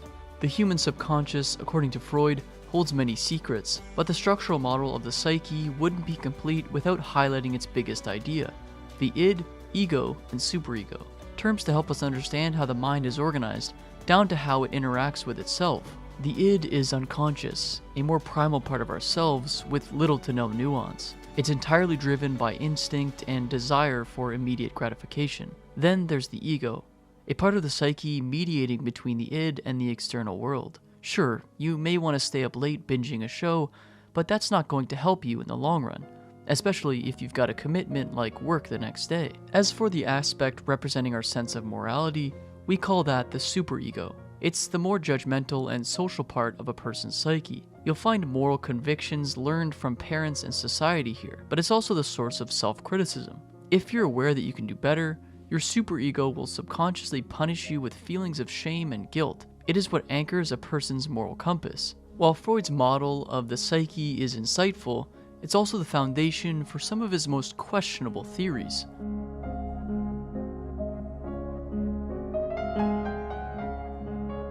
Despite his successes, Freud's career was littered with moments where he just plain missed the mark. Not just in the theoretical sense, but also practically. These were mostly instances of arrogance where he stubbornly believed that he knew better than everyone else, abandoning scientific methods and leaning only on his own understanding. Perhaps the most frustrating part of his more controversial ideas was that they weren't completely far-fetched. Some would prefer to believe that he woke up spewing nonsense, but in tracking his thought process, there are some valuables in the wreckage. In his 1900 book, The Interpretation of Dreams, Freud proposed the idea that dreams are linked to hidden wants and repressed desires. Instead of random stories created by our brains, Freud argued that they have two main properties: the manifest content, which is the things that we literally experience in the dreams, and the latent content, which possesses the symbolic meanings of those experiences. So if you see a snake in your dream, that's the manifest content, a literal hissing reptile. But if you're wondering why that snake showed up in the first place, the truth you uncover is latent. This latency varies from person to person, but according to Freud, some symbols have more universal meanings. In this instance, a snake often symbolizes a repressed sexual desire or a male figure in the dreamer's life. This interpretation of dreams starts to lose ground once we put it to the test, especially when comparing it to the self-organization theory of dreaming, a perspective that suggests our dreams are a byproduct of the sleeping brain's self-organizing processes. In this theory, it's proposed that the brain is sorting itself while we sleep, but the discontinuous signals it produces are turned into a narrative. There's significant scientific backing behind self-organization as a more likely theory with dreams, and modern research has revealed that dreams may primarily exist to consolidate or preserve memories and to help with learning. But what scientific backing is there to support Freud's theories? Here's the problem. For as big a thinker as Freud was, he had a terrible habit of lacking any empirical evidence to support his theories. As the decades have passed, some of his theories have increasingly presented as fascinating for the time in which that they were proposed, but don't stand up to modern-era understanding of the human mind, like the Oedipus complex. Among the ideas proposed in the interpretation of dreams, the Oedipus and Electrica complex are the most controversial. It's proposed that children have unconscious desires for their opposite-sex parents during the early stages of development. Freud believed that the first 5 years were essential for a child's development of their adult personalities, especially the ability to control and direct sexual desires. Remember, the Oedipus and Electrica complexes exist in the unconscious, so he didn't necessarily believe that kids literally wanted to act on these feelings. Instead, these complexes exist to help them understand relationships, cope with desires, manage anxieties, and learn societal norms. Freud had some blind spots, for all of his genius. And it's interesting that for someone who is really talking about all of these things starting in infancy and childhood, the Oedipus complex, this is a man who never analyzed children. There was no child analysis. Once again, his lack of empirical support was glaring. On a deeper level, Freud's heavy emphasis on sexuality in describing human growth seemed forced at that point in time. It felt like an exaggeration of factors to fit into his ideas, especially at the expense of other social and cultural elements. For example, he introduced the concept of penis envy in the Electra complex, an idea that a girl has disdain towards her mother for depriving her of a penis. Freud completely ignored the societal factors motivating women, especially a desire for social status. Males are granted more opportunity and freedoms than females. Therefore, this envy that Freud observed was probably not a desire for male anatomy. With this criticism, Freud's need to tie things to his sexual interpretations feels forced, but maybe there's a reason why he became so involved with these myopic sexual meanings. After all, Freud's childhood bond with his mother was one that seemed to cross the usual boundaries of parental sentiments. In some ways, Freud was too keen on using his own personal experiences as a blueprint for the treatments he was pushing on others. Then there's the Freudian cover-up theory. Many of Freud's early patients experienced sexual abuse. Most of the women revealed early childhood instances of sexual molestation by their fathers. Instead of that being the focus, Freud decided to propose the Oedipus and Electra complexes to explain these occurrences. Essentially, he was excusing the abuse by tying it to an innate incestuous attraction from young girls towards their fathers. Some critics consider Freud's theory as a deliberate act to cover up the reality of childhood sexual abuse towards women, particularly in Vienna where Freud practiced, although some do not believe this is the case. Because there's a lot of Freud bashing in our culture for whatever reason, and usually by people who don't know much about what Freud actually said or how much he revised of his ideas or how generous he was in sort of passing the torch on to other people. So we're listening to the contents of someone's mind. And so that's very hard to get if you're not an analyst. He's just been painted as someone who didn't believe women, and that's just not true. Although Freud's theories on sex were controversial, they pale in comparison to the death drive, a baffling idea that humans carry an innate drive towards death and destruction. The aim of all life is death, he wrote, connecting us to a repressed desire for non-existence. This concept is perplexing for a couple of reasons. He came up with it during a period of extreme turmoil globally and a dark period of time in his own life. World War I was underway, and around the same time he lost his daughter, Sophie. So there's a good reason for him to justify death's irrationality as part of the unconscious. According to Freud, human nature is tied to two opposing forces: Eros, the life drive, and Thanatos, the death drive. These weren't just abstract ideas, they were the fundamental forces shaping all of human behavior. The core concept behind Thanatos sounds grim, but it's not accurate to define it as a desire for death. The theory is more like a drive towards non-existence or an inorganic state. Thanatos is also rooted in the concept of entropy, where all systems are designed to move towards a state of disorder. As humans, life is a part of a system, and by that implication, we have a desire to return to nothingness. Although Freud himself never used the Thanatos and Eros labels to define these drives, these names serve his concepts better. Thanatos is borrowed from Greek mythology after the personification of death, a figure who delivered the death to the underworld. Eros is taken from the Greek god of physical love and desire, and it's from his name that we have the word erotic. Now, how this desire manifests comes down to behaviors we've displayed since the dawn of humankind. Aggression, for example, is considered an expression of the death drive. Same with self-destruction, because it can turn inward, leading to self-harm and even suicide. The death drive is also connected to repetition.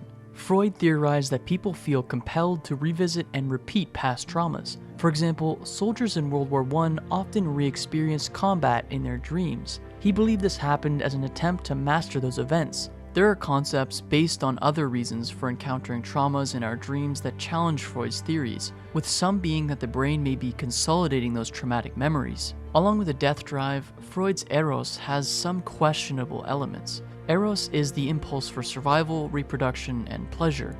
In his eyes, the two forces are in constant tension, competing to influence our actions and propel much of the human experience. However, the life drive suffers from the same shortcomings as its counterpart. It's extremely abstract and lacking in scientific backing. There's also the criticism of Thanatos centered on how it might come off as a form of encouragement for suicide. Yet there are still some positives in this Freudian theory. For what it's worth, the concept of Thanatos provides a framework for understanding some more self-destructive or even aggressive aspects of human nature. These controversial theories often led to conflicts within Freud's professional circle. Certain disagreements stung more than others, though.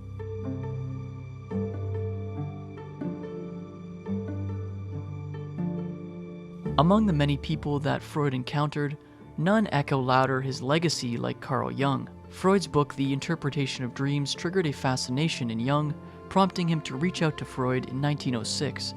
The two had a 13-hour meeting that began a beautiful relationship. The pair shared a mentor-mentee relationship, and Freud often referred to Jung with endearment as his successor. Jung naturally embraced this dynamic, writing that he wished to enjoy their friendship as one between a father and son. Unfortunately, this peaceful period was never bound to last. Tension grew between them once some foundational differences in ideology began to take root. Specifically, Jung was conflicted with Freud's emphasis on sexual drives being central to behavior. For Jung, Freud fell off the pedestal, and Freud didn't like that. He didn't like at all. People having, sort of challenging him in that way, his mentees. Partially because of this, Jung went on to create his own analytical psychology, a school of thought that presented concepts like archetypes, the collective unconscious, and individuation. Like Freud, Jung's ideas continue to influence the field of psychology today. The two thinkers ended their friendship in 1913 following a letter from Freud. In it, he proposed that they abandon their personal relationship entirely. Following this, Jung wrote in his diary, "The rest is silence." As he lost some of his strongest professional connections, Freud also suffered significantly within his own family. World War I demanded a heavy toll across Europe, and for Freud, the price was dire. All three of his sons, Martin, Ernst, and Oliver, fought in the war. Freud himself was heavily critical of this conflict, condemning hypocrisy among the fighting parties. But the words of an academic bore little consequence to the powers at play. Of all tragedies that struck, the death of Freud's daughter, Sophie, from pneumonia in 1920 was the most devastating. This led Freud to explore a deeper understanding of grief. Previously, he was the type to tell people to simply carry on with life, but losing a child left a profound impact to the extent that he dismissed the idea of moving on after a loss. This wasn't the end of Freud's tragedies, though. In 1923, his grandson Heinz died as well. This struck deeply, and those around him observed that it had killed something in him for good. The Nazis also made Freud a target when they rose to power in the 1930s. It wasn't a secret that he was ethnically Jewish, so the oppression of Jews during this time period eventually led to a knock on the psychoanalyst's door. By 1933, the Nazis were seeing to it that anything written by Freud was burned. After Germany took over Austria in 1938, the Gestapo raided his apartment. They arrested his daughter, Anna, and questioned her for several hours. This was when Princess Marie Bonaparte of Denmark, a patient of Freud, helped his family flee to Paris and then London. Tragically, 4 of Freud's sisters were unable to leave Austria, later dying in Nazi concentration camps. Through all of this, there was one constant in Freud's life: smoking. He lit up his first cigarette when he was 24, spurring an addiction to tobacco. He eventually shifted to cigars, often indulging in more than 20 in a day. As an excuse for the habit, Freud claimed that it enhanced his creativity and productivity. But in 1923, doctors discovered a cancerous tumor in his mouth. To save him, they had to remove a large part of his jaw. Ultimately, his chain smoking led to more than 30 surgeries over the course of 16 years. But as you know by now, Freud was not the type to admit to being wrong. So he never quit smoking even through the surgeries. Unlike cocaine, which he started to wean himself off of during the 1890s, but still used for migraines and depression, cigars led to Freud's most dire personal decision. In the summer of 1939, and after nearly 2 decades of fighting cancer, Freud pleaded with his doctor, Max Schur, to help him end his life. With consent from Anna Freud, herself a psychoanalyst at this point, Dr. Schur injected him with a lethal dose of morphine. Freud slowly faded into a coma and died shortly after.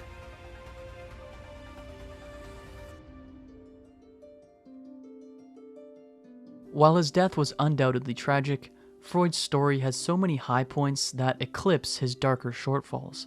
His work exploring the unconscious mind elevated our understanding of human behavior, including motivations driving our choices. By focusing on the critical role of hidden wants, psychologists found a way to address previously untreatable conditions. Freud's work still sparks fierce debates. For every medical professional who considers Freud a genius, there's another who finds him teetering on the edge of fantasy. Yet Freud's place in psychoanalytics is undeniable, and academics continue to cite his research on early childhood experiences. Freud's theories, no matter how controversial, are still relevant today. His ideas are scattered throughout movies, TV shows, and literature. The portrayal of the unconscious in characters like Don Draper from the AMC television series Mad Men makes for a great watch, exposing casual audiences to the struggles of an individual battling with his hidden desires. A similar thing happens in the 1999 psychological thriller Fight Club, where the main character, spoiler alert, has an alter ego named Tyler Durden, who represents his repressed desires. Apart from his theories on hidden wants, Freud's work also shines through in his symbolic approach to dreaming. We get to see this in films such as Darren Aronofsky's Black Swan, along with Christopher Nolan's acclaimed Inception, both released in 2010. These movies blur the lines between reality and fiction through the use of symbolic imagery, just as Freud himself emphasized. But there's also the day-to-day influence. Presently, mental health is more important than it has ever been. For that to happen, psychoanalytic therapy was a necessary catalyst. From the talking cure to modern therapy, Is Freud obsolete? It's like, well, Freud died a long time ago, so I guess. But his ideas inform therapy and sort of psychotherapy, psychodynamic therapy, and even the so-called evidence-based brief therapies like CBT. Modern society wants things to be really fast. You know, we live in an age of TikTok and Instagram and BetterHelp and so on. And so people want a quick fix. Now, this is wishful thinking. You don't get better in 10 sessions, and you certainly don't get better with an untrained therapist.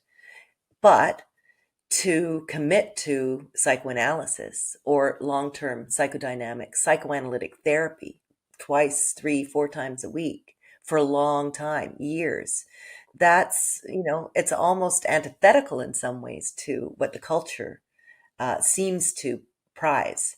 You don't get ill quickly, and you don't get well quickly when there are developmental things missing, when there's deep, deep unprocessed trauma. This takes time. I don't think it's obsolete. I just think it's kind of radical today.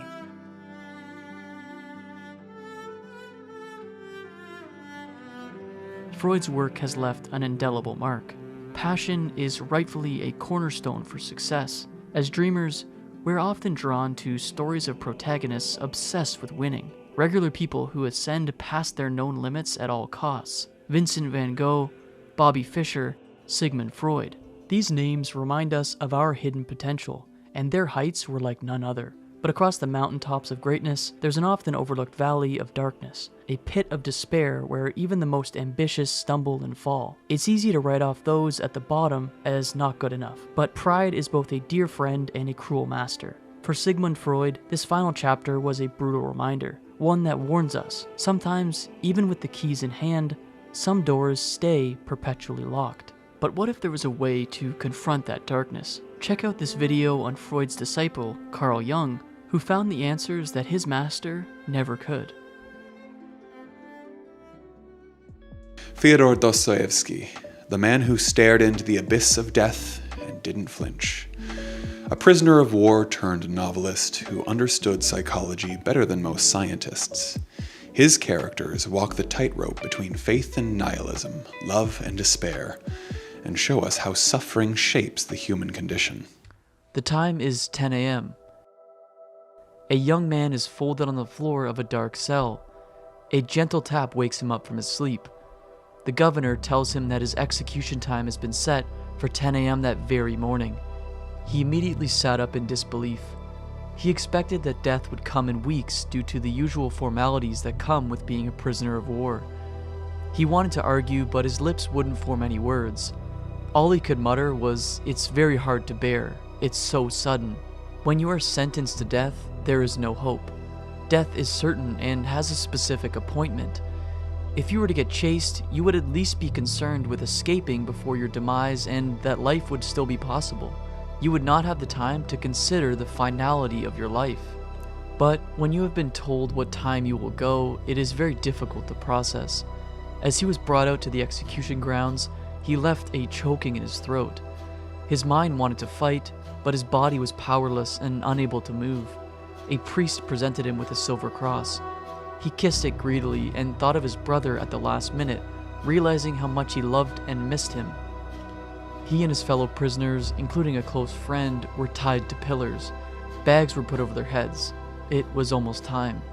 But then, just before shots were fired, he was released, along with the rest of the group. His Imperial Majesty has granted us our lives. The Russian author Fyodor Dostoevsky survived his near-death experience. The whole ordeal was staged, intended to be the first step of his punishment, psychological torture. One of the prisoners who stood with him was completely broken from this event and driven to insanity. But Dostoevsky triumphed over death and was inspired to embrace life in a way that he had never done before. However, that would only be the beginning of the many fights Dostoevsky would have with death, both physically and mentally. My life begins again today. I will receive 4 years hard labor and after that will serve as a private. I see that life is everywhere, life in ourselves. There will be people near me, and to be among them, that is the purpose of life, I have realized. Before his fake execution, he saw life quite differently. Dostoevsky spent much of his childhood in the residence of Moscow's Mariinsky Hospital for the Poor. His father was a physician, which meant that Fyodor witnessed the struggles of the sick and the impoverished up close. He was also introduced to literature at a young age. Although he would become a lieutenant engineer, he was distracted by literary opportunities. After translating several texts with little financial success, in 1845 he published his first novel, Poor Folk. It was an immediate success, and he quickly explored literary circles, where he started to embrace the values of utopian socialism. He would meet with socialist groups and discuss reforms such as abolishing serfdom and establishing freedom of press.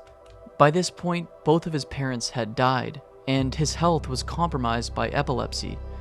He was prone to seizures that he believed were triggered by losing sleep, drinking too much, and overworking. Before the seizures, Dostoevsky describes feelings of déjà vu and, following them, overwhelming fatigue. They had a lasting impact on his health and instilled a sense of fear that the seizures could happen at any time. Life was already a struggle, but everything took a sharp turn for the worse. His regular meetings with socialist groups caught the attention of the Russian Empire. Tsar Nicholas I was worried about a revolution and determined that critics of the government were dangerous. They needed to be detained, and that meant that vocal critics such as the socialist groups were at great risk. Dostoevsky's involvement in the Petrushevsky Circle is what ultimately led to his arrest. He was accused of being critical of the armed forces and creating anti-Russian government propaganda on an illegal printing press.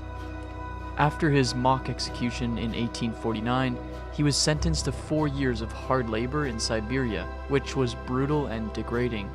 Guards took joy in humiliating prisoners and dehumanizing them. Dostoevsky describes this horrible treatment in his 1862 novel, The House of the Dead.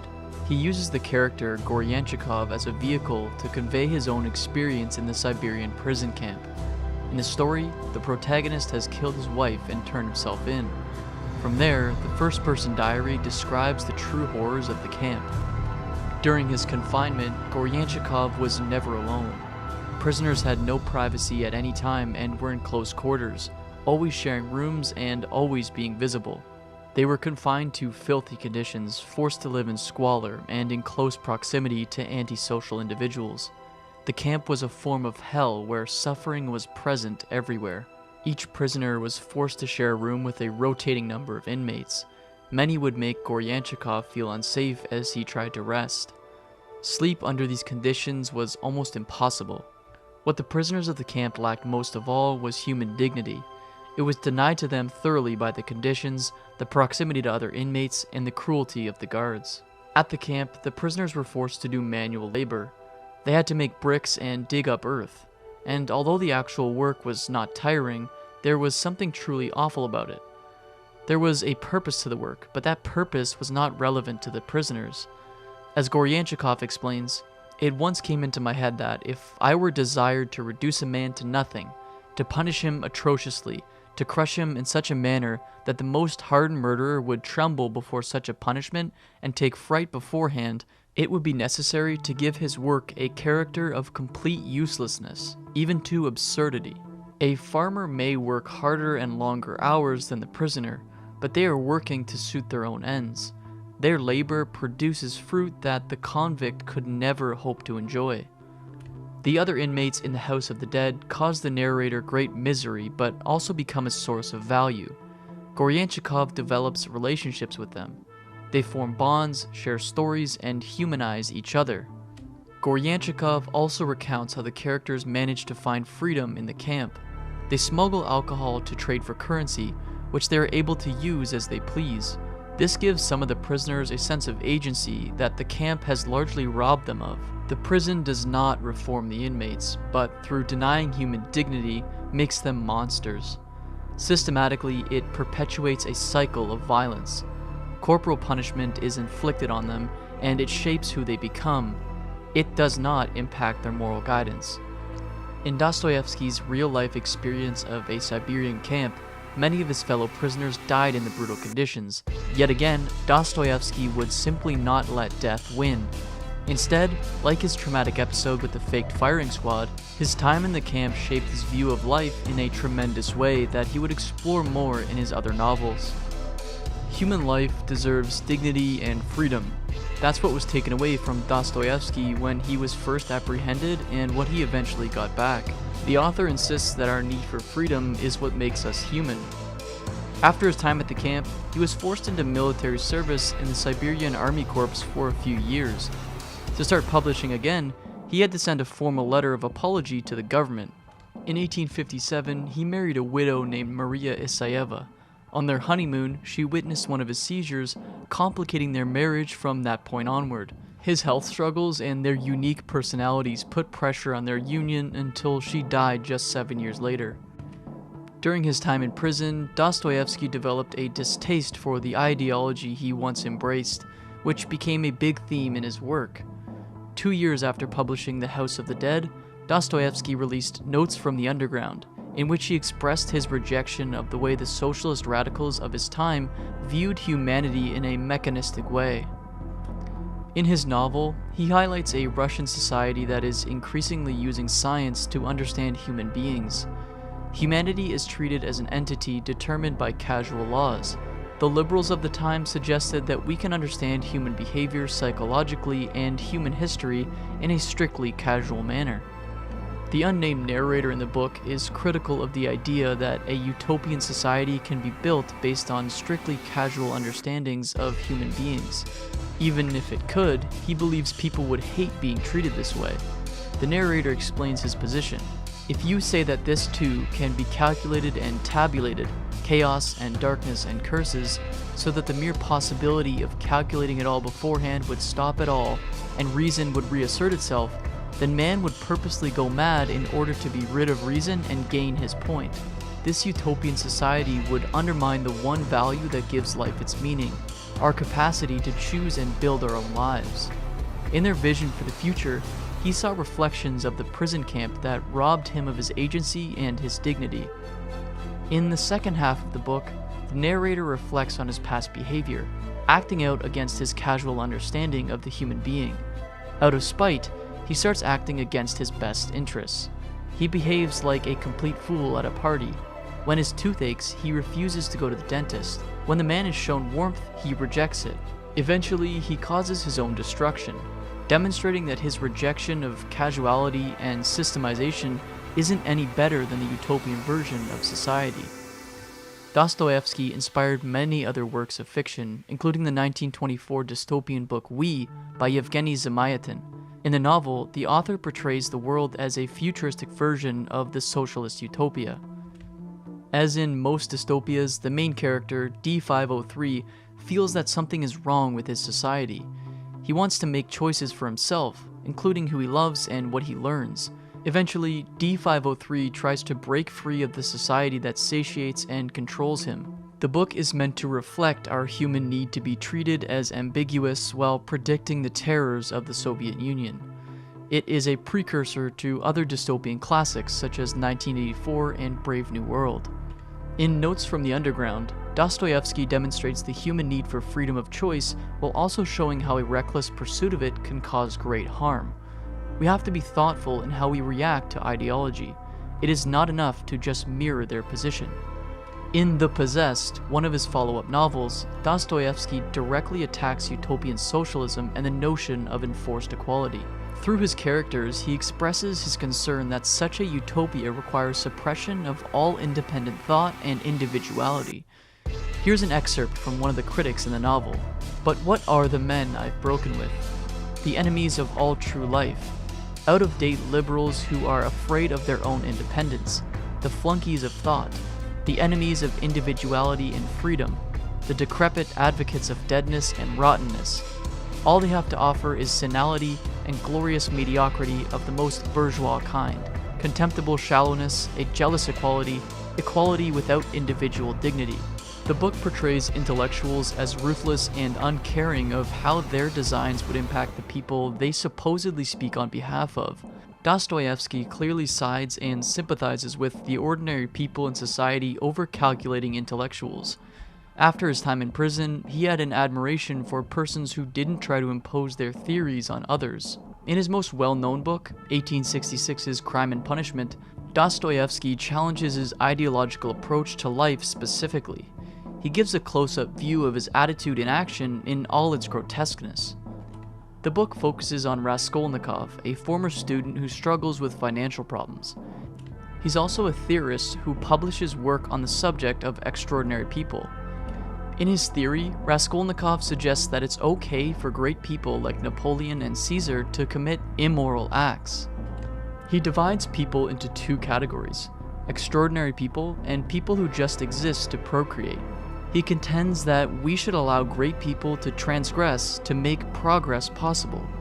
Raskolnikov goes on to question morality in general. What if man is not really a scoundrel?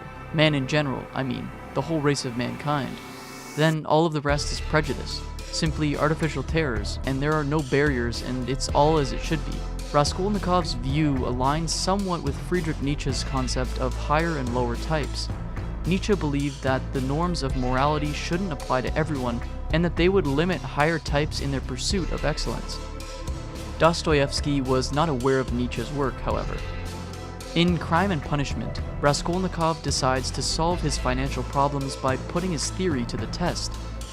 He murders an old pawnbroker woman in cold blood, and then an innocent bystander who witnesses the immediate aftermath. In his mind, he believes that great people such as himself should be allowed to kill, but also that the pawnbroker woman deserved it for oppressing the poor. He has a mess of justifications in his mind. The act is brutal in depiction and feels incredibly unnatural. Few other stories demonstrate murder outside of necessity or psychopathy. A killing committed with only loose theoretical justification is extraordinarily awkward and grotesque. In the aftermath, guilt tears Raskolnikov apart. He feels a horrible sense of isolation from others, laying sickly in bed, avoiding life in any capacity. Our protagonist is a complete mess. He tries to understand exactly why he committed the murders, but he can never come to a definitive conclusion. As he wallows in misery, Detective Porfiry Petrovich picks up on his guilt, but has no concrete evidence. Petrovich toys with Raskolnikov until he offers him a more lenient sentence in return for a confession. In the end, it is a Christian sex worker, Sonia, who convinces Raskolnikov to confess. He mostly confesses out of emotional stress, but later repents with Sonia's guidance. Raskolnikov is sentenced to a Siberian prison camp where Sonia follows. Raskolnikov dehumanizes his primary victim using theory. He forces an ideology on her with horrific consequences. The world around the main character is also engaging in a similar process. Russian society is going through a major reform that results in an intense period of poverty and crime. Serfdom was abolished in 1861, but the serfs themselves were worse off because of how emancipation unfolded. Landowners kept most of their land, and the serfs had to compensate them for the rest. Since they had no money, they had to borrow it from the state and landowners. However, the land the serfs received was largely small and in poor quality. They struggled to pay the taxman, and many were swallowed by debt. In his novel, Dostoevsky details the widespread poverty and crime that results from the emancipation. This serves as a reminder of how reforms can leave people behind, even if they're intended to help humanity. Ideologues rarely account for the important details such as human dignity and welfare. The author himself struggled financially for most of his writing career. He needed his books to succeed to pay off his debts. Losing most of his finances gambling, Dostoevsky wrote The Gambler and Crime and Punishment under intense deadlines. He had to hire a stenographer just to finish them, who he married shortly after. He also continued to struggle with epilepsy. His seizures left him in poor health for extended periods of time. He had to fit in his writing between bouts of exhaustion, which put further financial strain on him and his new family. He put a lot of his life and perspective into his work, from his epilepsy to his Christianity. In 1869's The Idiot, he writes about a fictional prince who suffers from seizures and represents a Christ-like figure. Prince Mishkin is gentle, kind, and very generous. He tries to be as selfless as possible in his interactions and timidly resists his desires for pleasure. The prince also finds beauty in life regardless of his circumstances. I used to watch The Line Where Earth and Sky Met, and longed to go and seek there the key of all mysteries, thinking that I might find there a new life, perhaps some great city where life should be grander and richer, and then it struck me that life may be grand enough even in a prison. Mishkin is released from a mental institution and becomes entangled with two distinct groups. One consists of rich, worldly people who are powerful and conservative. The other consists of young, rebellious youth who are very intellectual but foolish at the same time. For his Christ-like behavior, both groups despise Mishkin for stepping on their toes. Later in the story, the prince has the option of choosing between two women to marry. In his mind, he would choose Nastasia out of compassion and Aglaya out of desire. He tries to pick Nastasia selflessly, but on their wedding day, she leaves him. She finds Prince Mishkin to be too pure. Nastasia instead runs to Rogozhin, a man who is very jealous of the prince's engagement to Nastasia. Rogozhin kills her, and the prince goes mad while trying to console Rogozhin in his anguish. In The Idiot, Dostoevsky tries to demonstrate how a Christ-like figure would fit into 1860s Russian society, and as you can tell, it didn't go very well. Everyone around the prince hates him and ends up worse off in general. Dostoevsky rejects the values of materialism embodied by the conservative elite and young rebels. He shows us that the Russian society at the time would revile Christ in the flesh, even if most would still claim to believe in Christianity. In his opinion, Russian society needed to completely rethink its religious values. The Brothers Karamazov was Dostoevsky's last book, published in 1880. He wrote it 3 months before he died of 3 pulmonary hemorrhages. These were a result of several seizures happening in quick succession. While Dostoevsky was a Christian, he was also a skeptic. He constantly challenged his beliefs in Christianity, even if he always remained a believer. In a well-known letter, he writes, "If someone proved to me that Christ is outside of the truth, and that in reality truth were outside of Christ, then I should remain with Christ rather than with the truth." With the Brothers Karamazov, he uses an intellectual character, Ivan, to give a blistering challenge against God. In the chapter The Grand Inquisitor, Ivan writes a story about Christ returning to his world during the Spanish Inquisition, a period in history where the monarchy in Spain forced Jews to be baptized or face death. Many were killed, and the ones who converted under pressure were always confronted with suspicion. When Christ arrives, the Inquisitor immediately arrests him as a heretic of the Church. He yells at Christ for offering the people freedom when what they really want is security. They want to be certain that they have no possibility of committing error and sin. As the Inquisitor explains, "There are 3 powers alone, able to conquer and to hold captive forever the conscience of these impotent rebels for their happiness. Those forces are miracle, mystery, and authority." The Church has essentially adapted to the weakness of humanity with control. In this chapter, Dostoevsky criticizes both the Catholic Church and the socialists of his time. Both seek to impose authority on people who are supposedly too weak to know what is best for them. He wants to return to a more pure version of Christianity that respects the freedom of the individual, their moral responsibility, and their dignity. Dostoevsky had a strong fondness for Russian Orthodoxy, which he believed was the religion of the common people. The Church in Spain wanted to create a Christian kingdom here on earth, but Christ rejected the enforcement of belief as documented in the biblical narrative referred to as the temptation of Christ. He wanted people to believe in him through free will and faith. Jesus is silent as the Inquisitor yells at him. Interpretations vary, but it's possible that Christ is trying not to interfere with humanity's free will in the story. He is showing by example, not telling. The chapter ends with Christ kissing the Inquisitor on the lips. The Inquisitor releases him, but tells him to never return again. When people suffer traumatic incidences, they often respond by trying to control their surroundings. From experiencing an overwhelming sense of powerlessness, they grow to want people and situations to be predictable. They are adverse to risk and demand perfection.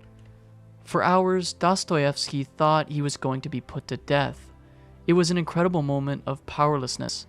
He had to confront the certainty of his life ending at a set time. As he described in letters and books, This punishment is even more cruel than the crime of murder, as the victim of murder isn't certain they will die. But his imprisonment wasn't justified on any moral grounds. He was apprehended for independent thought because the prospect of revolution threatened the Russian Tsar. He had to stomach a sentencing that he could not rationalize himself. Although his life was returned to him, he still had to give up control over his destiny to the state for several years. In grueling conditions, he worked toward an end that was not his own and suffered constant abuse from guards and inmates. The author lost 2 children at young ages. His first wife and brother died months apart. Both were dear to him and, at the time, were his only strong connections in the world. He writes about his loss in a letter to his friend, Baron Wrangel. And thus, I suddenly found myself alone and simply terrified. My entire life at one stroke broke into 2. In one half, which I had lived through, was everything I had lived for, and in the other, still unknown half, everything was strange and new, and there was not a single heart that could replace those 2.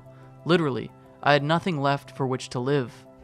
So much of his life was beyond his control, and yet Dostoevsky didn't abandon life for security. He came to value it more and encouraged others to do the same in his body of work. He believed in the valuing of human dignity, freedom, and moral responsibility. This is how he fought death and won, by embracing what he determined to be fundamental demands of human life, found in your common man, beyond intellectual scheming. However, Dostoevsky was writing in a specific place in time. What he considered to be enemies of human dignity have changed and grown in many cases. Utopian socialism would eventually be channeled into Leninism. Much of what he expressed in The Possessed came to fruition in the Soviet Union. Our materialist preoccupations have grown exponentially as capitalism has become the dominant ideology worldwide. Worker exploitation is slowly eroding our freedom to choose a life for ourselves and maintain human dignity. Every day, more of the fruits of our labor goes to the leadership class while we're expected to work longer hours. Like in the Siberian prison camp, many are borderline stuck in their low-paying positions, especially with the cost of living being so high. The Church in the United States is trying to create a Christian kingdom once more, despite the teachings of Christ in the Bible. We don't have to agree with Dostoevsky's Christian worldview to appreciate his project and his personal story. We can certainly question the role of moral responsibility in society and the notion of a Christian God. The author himself always checked his belief with a healthy amount of skepticism, after all. But the notion of cherishing life after nearly losing it is something valuable we should all remind ourselves of. If you find yourself diminishing human life in favor of ideology or principles, remind yourself that there's nothing more important in this world than the living. There will be people near me, and to be among people. That is the purpose of life, I have realized. Carl Sagan, an astrophysicist with a poet's soul, he reminded us that we are made of star stuff, and that science and wonder are not opposites, but allies. But Sagan didn't just look outward, he looked ahead. In one of the most powerful and overlooked speeches of the 20th century, he warned of the danger we pose to ourselves. Using the atmosphere of Venus as a model, Sagan predicted a future where unchecked carbon emissions could turn Earth into a furnace, not from malice, but from ignorance, pride, and delay. Long before the world caught up, Carl Sagan saw the end and begged us to change course. Flowers are blooming in Antarctica. There are 2 species of flowering plants in the continent, the Antarctic hairgrass and the Antarctic pearlwort, and they're both growing at a much faster rate than ever before. In a study published by the University of Serbia in Italy, it was discovered that between 2009 and 2019, the hairgrass grew at the same rate as it had in the 50 years between 1960 and 2009. The entire continent has warmed by around 3 degrees Celsius, and glaciers have begun to melt. All around the world, people are experiencing extreme weather conditions like never before. Rising sea levels, heat waves, unpredictable weather patterns. The Earth is warming faster than ever before, and it's because of human consumption of fossil fuels. On December 10, 1985, Carl Sagan, one of the world's brightest astronomers and science communicators, gave a speech to the United States Congress. Everything you're about to watch was said 39 years ago, but it could have as well been said yesterday, since nothing has really changed. At the time this speech was given, the concentration of carbon dioxide in the atmosphere was 346 parts per million. Today, it's 421 parts per million. If we don't do something collectively, we will reach tipping points in the next 40 years that will endanger our planet's ecosystem. Carl Sagan offers a masterclass in explaining what climate change is, what could happen, and what we can do about it. Here is that speech. As I understand my function, it is to give some sense of what the greenhouse effect is, to try to say something about greenhouse effect on other planets, to again underscore that this is a real phenomenon, and then perhaps I can take the liberty to say a few remarks about what to do about it. The power of human beings to affect and control and change the environment is growing as our technology grows. And at the present time, we clearly have reached the stage where we are capable, both intentionally and inadvertently, to make significant changes in the global climate and in the global ecosystem.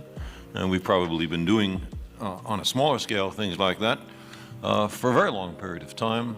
For example, slash and burn agriculture, which has been with us for tens of thousands of years probably, changes the climate to some extent by changing the albedo, the reflectivity of the Earth.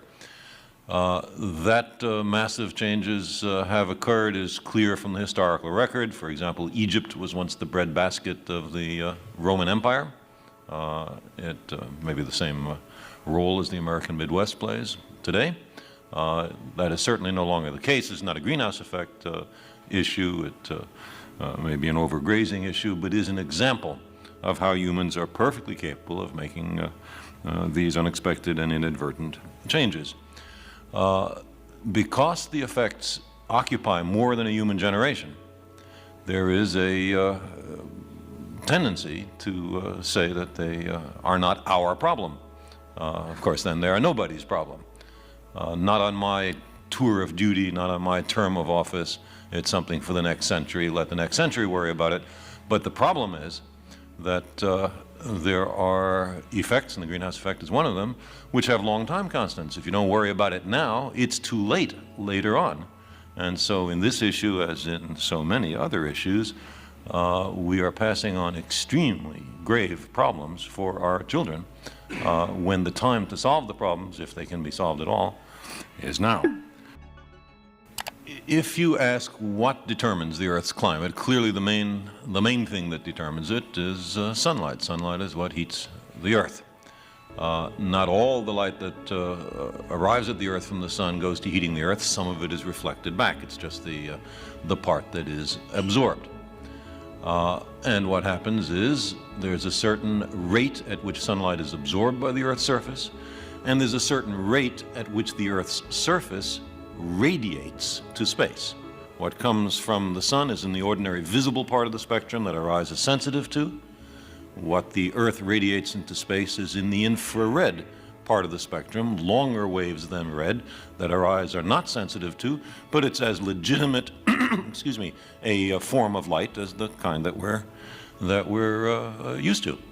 Now, if you calculate what the temperature of the Earth ought to be from how much sunlight is being absorbed, equaling how much infrared radiation would be radiated to space, you find that the Earth's temperature, by this simple calculation, is too low. It's about 30 centigrade degrees too low. And why is it too low? It's too low because something was left out of the calculation. What was left out of the calculation? The greenhouse effect. The air between us is transparent, except in Los Angeles and places of that sort, in the ordinary visible part of the spectrum. We can see each other. But if our eyes were sensitive at, say, 15 microns in the infrared, we could not see each other. The air would be black between us, and that's because, in this case, carbon dioxide. Carbon dioxide is very strongly absorbing at 15 microns and other wavelengths in the infrared. Likewise, there are parts of the infrared spectrum where water vapor absorbs, where we could not see each other if we were only as far apart as we are in this room. If you add these infrared absorbing gases to a planet, then what happens is the sunlight comes in as before, but when the surface tries to radiate to space in the infrared, it is blocked, it is impeded by the absorbing gases. And so the surface temperature has to rise so that there is an equilibrium between what comes in and what goes out. So this is the greenhouse effect. It is a misnomer for more reasons than one. It's a misnomer in particular because that's not how the florist greenhouse works, but that's a very minor point. There are other gases which absorb in the infrared, many of which have been mentioned already: nitrous oxide, methane, the halocarbons, and these are products partly of agriculture. It's fertilizers, refrigeration, aerosol spray cans, and so on, all products of our technology. We don't generate much water into the atmosphere, but we certainly do generate a great deal of carbon dioxide through the burning of wood and fossil fuels, an apparently benign activity. Who could object to humans burning oil and coal, gas, and wood? I'd like to stress that the greenhouse effect makes life on Earth possible. If there were not a greenhouse effect, the temperature would, as I say, be 30 centigrade degrees or so colder, and that's well below the freezing point of water everywhere on the planet. The oceans would be solid after a while. A little greenhouse effect is a good thing, but there is a delicate balance of these invisible gases, and too much or too little greenhouse effect can mean too high or too low a temperature. And here we are pouring enormous quantities of CO2 and these other gases into the atmosphere every year with hardly any concern about its long-term and global consequences. Certainly not all aspects of how increased CO2 and other gases into the atmosphere affect the climate are known. There are still many uncertainties, although the overall picture is, I think, quite clear and quite widely understood and accepted. But there are questions about aerosols, about clouds. You heat up the Earth, how much increase or decrease in cloudiness is there? How does that change the albedo or reflectivity of the Earth? There's questions about the ocean and its response time to an increase in CO2. There are feedback effects, and therefore it is certainly worthwhile to spend some additional money on further research on the subject. Another point is that the significant temperature changes on the Earth between ice ages and out of ice ages, glacial and interglacial time periods, seems to be connected with quite small changes in the amount of sunlight that reaches the Earth due to changes in the Earth's orbital properties, and that is a suggestion that the Earth's climate system may be very delicately dependent on the sorts of factors that we're talking about here, and that's why it makes sense to study past climatic change on the Earth as an attempt to obtain some calibration. Another source of calibration is the other planets. Every planet with an atmosphere has some degree of a greenhouse effect. The most spectacular case by far is the greenhouse effect of Venus. It's the nearest planet. It's a planet about the same mass, radius, density as the Earth, but it is spectacularly different in several respects, one of which is that the surface temperature is about 470 degrees centigrade, 900 Fahrenheit, and that enormous temperature is not due to its being closer to the sun, because Venus is surrounded with bright clouds, and in fact, because it reflects so much light back to space, if that's all that was happening, it would be cooler, not warmer, than the Earth. The reason for this absurdly high temperature on the surface of Venus, which is well understood. I mean, Soviet spacecraft have landed on Venus and, in effect, stuck out a thermometer. There's no doubt that the surface temperature is very high, and later U.S. spacecraft have as well. The reason is a massive greenhouse effect in which carbon dioxide plays the major role. Now, the amount of CO2 in the Venus atmosphere is much larger than here. The atmosphere is almost entirely carbon dioxide, and there's 90 times more of it there than here. But it is an indication of what can happen in an extreme case. You look at Mars or Jupiter or Titan, the big moon of Saturn, and you have additional examples of greenhouse effects, different gases, different amounts of sunlight reaching the surface, different planetary albedos and cloudiness, and in all those cases there is also a greenhouse effect. In addition, it has been possible to calculate those greenhouse effects fairly accurately, so that the kind of theoretical armamentarium which is used to calculate the greenhouse effect changes on the Earth, is also used for other planets and therefore can be calibrated to some extent against those other planets. If we keep coming out with the right answer in all those different cases, then probably we understand fairly well how greenhouse effects work.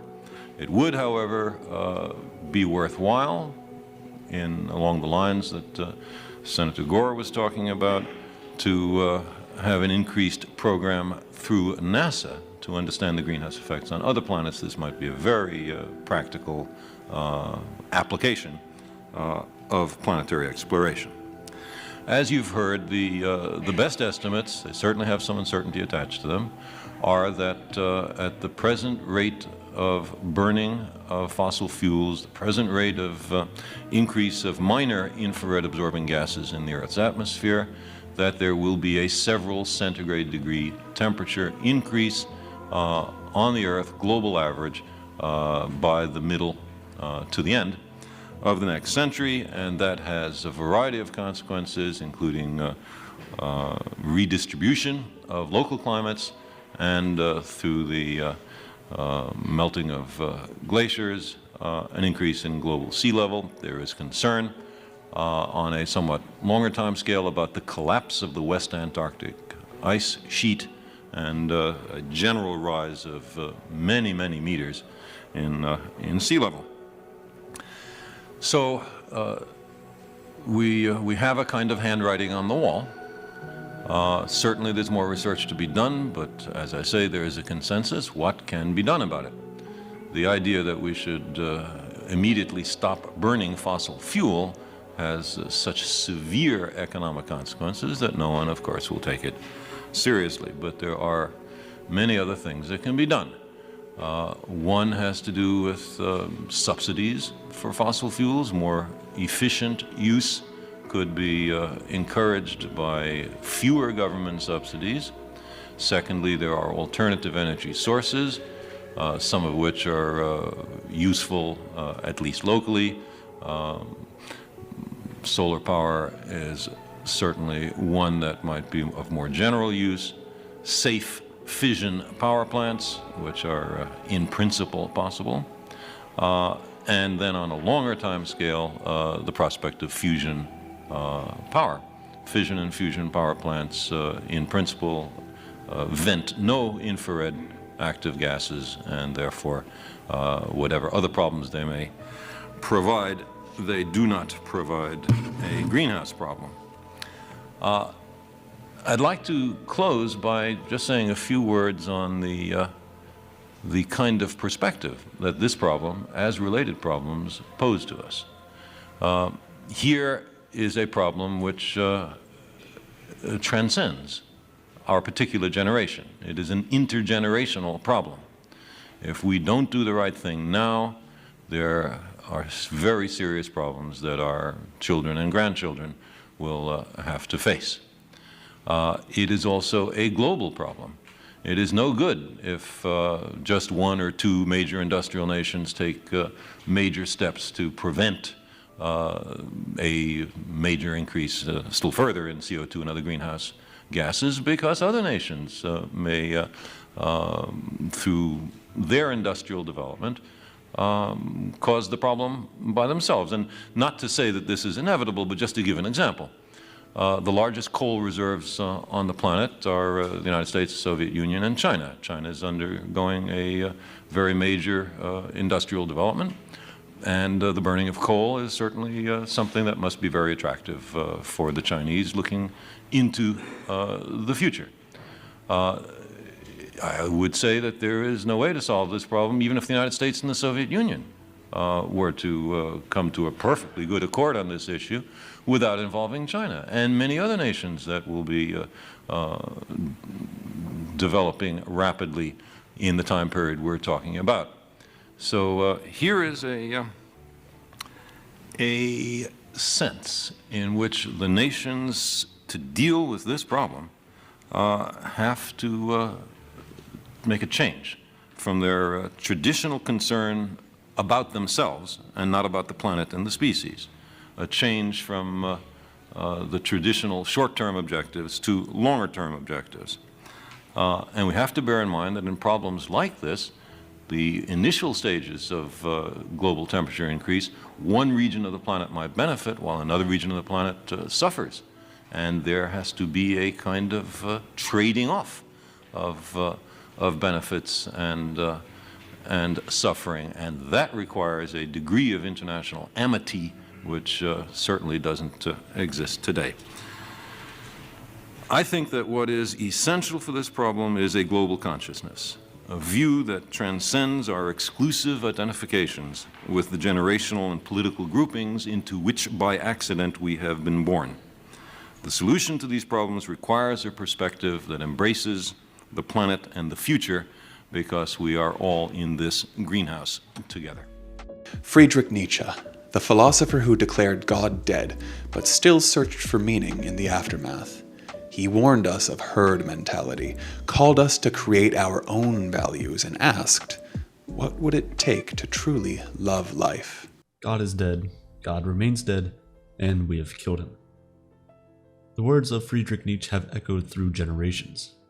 Although many know the statement and even quote it, only a few people truly understand its meaning. Because just like much of Nietzsche's work, there's more than meets the eye. This is the story of Nietzsche, the man who killed God. At face value, the statement God is dead means that God existed and no longer exists. Or in a more philosophical sense, God only exists in the hearts of those who believe, and so, at a time when it seemed like Europe was turning towards atheism, God no longer existed. God was dead. While this was certainly part of what Nietzsche meant, it wasn't the full story. Nietzsche wasn't praising atheism or the fact that belief in God was dying. He was just explaining how a decline in the belief in God creates both a crisis and an opportunity. God is dead, God remains dead, and we have killed him. How shall we comfort ourselves, the murderers of all murderers? What was the holiest and mightiest of all that the world has yet owned has bled to death under our knives? Who will wipe this blood off us? What water is there for us to clean ourselves? What festivals of atonement, what sacred games shall we have to invent? Is not the greatness of this deed too great for us? Must we not become gods simply to appear worthy of it? Although the first line of the statement is the most well known, the last line is the one that tells us Nietzsche's true intent. He believed that to fill the void created by a lack of belief in God, humans would need to become gods ourselves, creating our own values and morals. For some this was liberating and comforting, but for others it was the validation they needed to commit heinous crimes against humanity. After dropping the most lethal weapon humanity had ever created, J. Robert Oppenheimer lamented, "Now I am become death, the destroyer of worlds."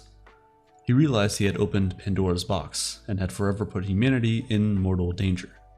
Ironically, Friedrich Nietzsche was born to a town pastor, Carl Ludwig Nietzsche, and his wife Franziska Nietzsche, in 1844.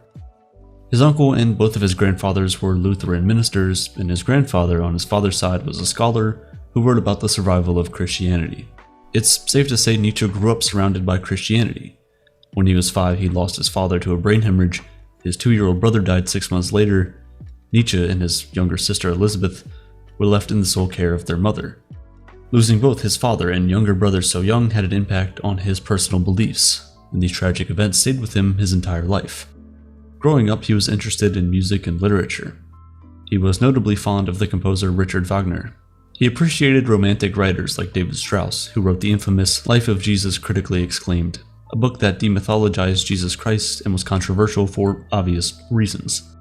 Nietzsche went to boarding school and eventually enrolled at the University of Bonn in 1864, where he studied theology, the study of religion, and philology, the historical study of literary and mechanical texts. During his time as a student, his peers and teachers considered him a brilliant scholar. He quickly directed his focus to philology and pursued it at the University of Leipzig. There he started reading the works of the philosopher Arthur Schopenhauer and was impressed by his godless worldview and the value of art in his philosophy of pessimism. Schopenhauer also understood humanity's main motivation, which he described as an aimless striving or desire. He believed that the will could never be satisfied. It always wants something, and when it gets what it wants something else. Anything this insatiable will inevitably lead to suffering. There's never satisfaction. If this sounds familiar, it's because Schopenhauer's pessimism was inspired by Buddhism. The Buddha insisted that craving was the source of human suffering, which is very similar to Schopenhauer's philosophy. Schopenhauer believed humans had to deny their will to be compassionate and good. This involved living a life of self-denial, rejecting earthly pleasures, and denying one's desire as much as possible.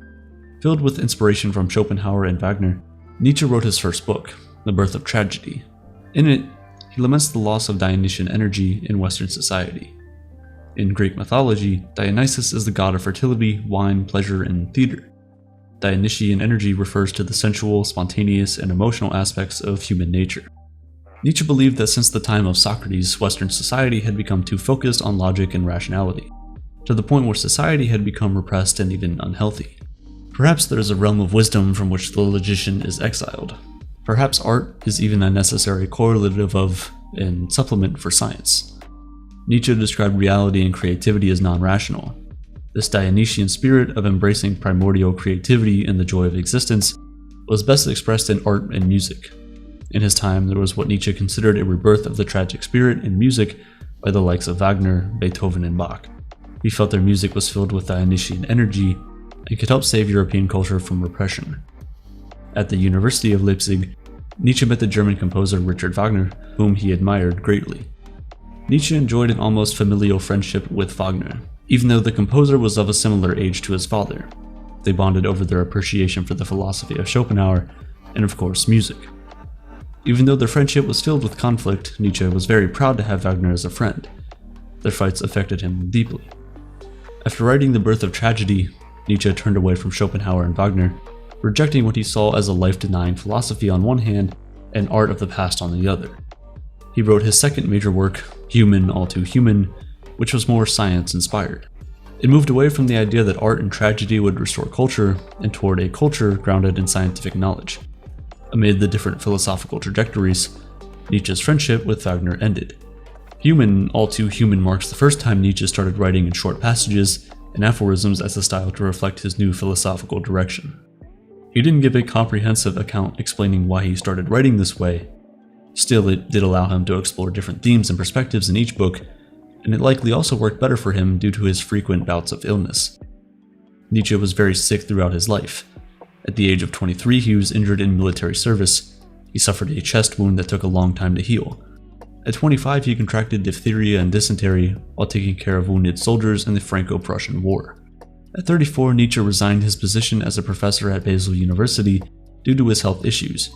He had eyesight problems, migraine headaches, and was prone to vomiting. His health deteriorated so much that he was unable to function in his role. While Nietzsche struggled with his physical health, he pursued the value of good psychological health in his work. For Nietzsche, that meant avoiding the abyss of nihilism while at the same time staying far away from biblical values that he considered unhealthy. In one of his works, The Gay Science, he famously declared that God is dead. He believed that belief in the Christian God was becoming increasingly difficult to maintain and that it was destined to collapse. This wasn't surprising, as Nietzsche was writing after the Age of Enlightenment in Europe. The Age of Enlightenment was an intellectual and philosophical movement in Europe around the 17th and 18th centuries. During this period, there was a scientific revolution, and religion started to take a back seat in favor of reason and the scientific method. The power of religious authority, which had been dormant for over a millennia, was shrinking in its influence over European society. Atheism was becoming more accepted and popular. However, unlike most other atheists at the time, Nietzsche wasn't interested in proving that God didn't exist. He considered that a given, so he focused on preparing society for the inevitable absence of a God figure and the long shadow it would cast on humanity. Without God, the morals of Judeo-Christianity lost their foundations for belief. Philosophers in Nietzsche's time tried to find a rational justification for these same values, but Nietzsche thought this was naive. Without God, these values will ultimately vanish, but they're thoroughly ingrained in the psyche of the Western world. To uproot them, Nietzsche took it upon himself to deconstruct the origin of these values by demonstrating that they don't have a foundation in rational thought. In his book, The Genealogy of Morals, Nietzsche deconstructed values in the Bible to show that they come from slaves' resentment toward their masters rather than a rational concern for others. He described the dominant emotion that created slave morality as slaves' prejudice against their masters, who had achieved the kind of happiness they could not. Before the dominance of slave morality, the masters or nobles evaluated people using a good and bad framework. They valued people based on their exceptionality. Nietzsche referred to the way nobles valued things as master morality, given that the nobles were masters of the slaves. Slave morality took the nobles' values and condemned them as evil and the opposite to be morally good. Any harm towards another person was considered morally wrong. This was their philosophical revenge against the masters, born from resentment. Christianity was Nietzsche's primary example of slave morality, valuing equality, humility, selfless concern for others, love, and forgiveness. He cites the vengeful outbursts in the Bible as more evidence for its foundation in resentment. For a religion based on love and forgiveness, there are quite a few vengeful moments and diatribes on brimstone, hellfire, and damnation. These values and condemnations seem at direct odds with each other. In addition to them having an irrational foundation, Nietzsche believed that biblical values were actually harmful to one's psychological health. Guilt plays a significant role in the Christian psyche. Nietzsche suggests that it's very similar to the notion of indebtedness. When we harm someone, slave morality indebts us to them. We're to be punished by owing the victim something. This relationship between compensation and immoral action is internalized. When someone commits an immoral act, they feel indebted, negatively impacting their sense of self-worth. They feel guilt. Moral guilt is internalized in a very intense way. It applies to any violation of the rules, regardless of whether there's an actual victim. Anyone can resent and blame the rule breaker regardless of whether they're a victim or not. Guilt even becomes free from rules to form a pathological desire for self-punishment. We want to be punished to alleviate ourselves from the feeling of indebtedness. We're striving for purity. The ascetic priest, he had obviously been victorious. His kingdom had come. People no longer protested against pain, they thirsted after pain. The logical conclusion of this way of thinking ultimately leads to becoming an ascetic, someone who rejects self-indulgence and practices extreme self-discipline. The only way to live free from the feeling of indebtedness is to always be punishing yourself. According to Nietzsche, this harms a person's sense of self-worth. A big problem for Western society is that the death of God leaves a void that humans need to fill as valued creatures. Nietzsche believed it was the role of philosopher types like himself to create these values. Nietzsche isn't a nihilist as many may have assumed. Although he's usually credited as the father of nihilism, he's actually protested against it. While acknowledging that there's no inherent value in anything, Nietzsche believed that living in this valueless state can lead to despair and suicide, and as a result, should be avoided. That's why Nietzsche spent much of his time writing proposing new values for humanity. However, how he intended his proposed values to be understood isn't 100% clear. He most likely didn't mean for them to be taken as objective truth, because he insists that values must be created. They don't exist in the world to be discovered. In this way, Nietzsche believed in perspectivism, the philosophy that we don't have access to objective truth in the world because we always view things from a perspective. We can't access an independent point of view like some omniscient God. When philosophers write about an objective truth, Nietzsche suggests they're speaking more about themselves and the perspective rather than the truth. He seems to think of value creation almost as an artistic expression, but just as he assessed biblical values by how they impact psychological health, his own values are intended to produce a healthier mind. The ultimate goal of his values is to create the conditions for a healthier psyche in a post-God world, where slave morality rejects so much of life, like bodily pleasures and excellence. Nietzschean values align with life itself. This couldn't be more present than in his value of affirmation. Affirmation is about saying yes to life, all the pain, joy, and pleasure. It's about saying yes to every detail of our past, present, and future. It's taking what is necessary in life and finding it beautiful. I want to learn more and more to see as beautiful what is necessary in things. Amor fati. Let that be my love henceforth. I don't want to wage war against what is ugly. I don't want to accuse. I don't even want to accuse those who accuse. Looking away shall be my only negation. And all in all, and on the whole, someday I wish to be a only yes-sayer. Nietzsche's affirmation rejects nihilism, which finds no value in life. It also undermines values that reject the fundamental parts of life, like the slave morality he described. Christianity requires repenting our life on earth to access heaven, a more pure plane of existence. It asks us to turn against ourselves and our bodies, and it wants us to negate life. Nietzsche asks us to affirm it. Now, it's important not to confuse affirmation with hedonism. Nietzsche criticized hedonism for making pain and evil. Not only is pain a fundamental part of life, but it's instrumental in our ability to overcome and affirm life.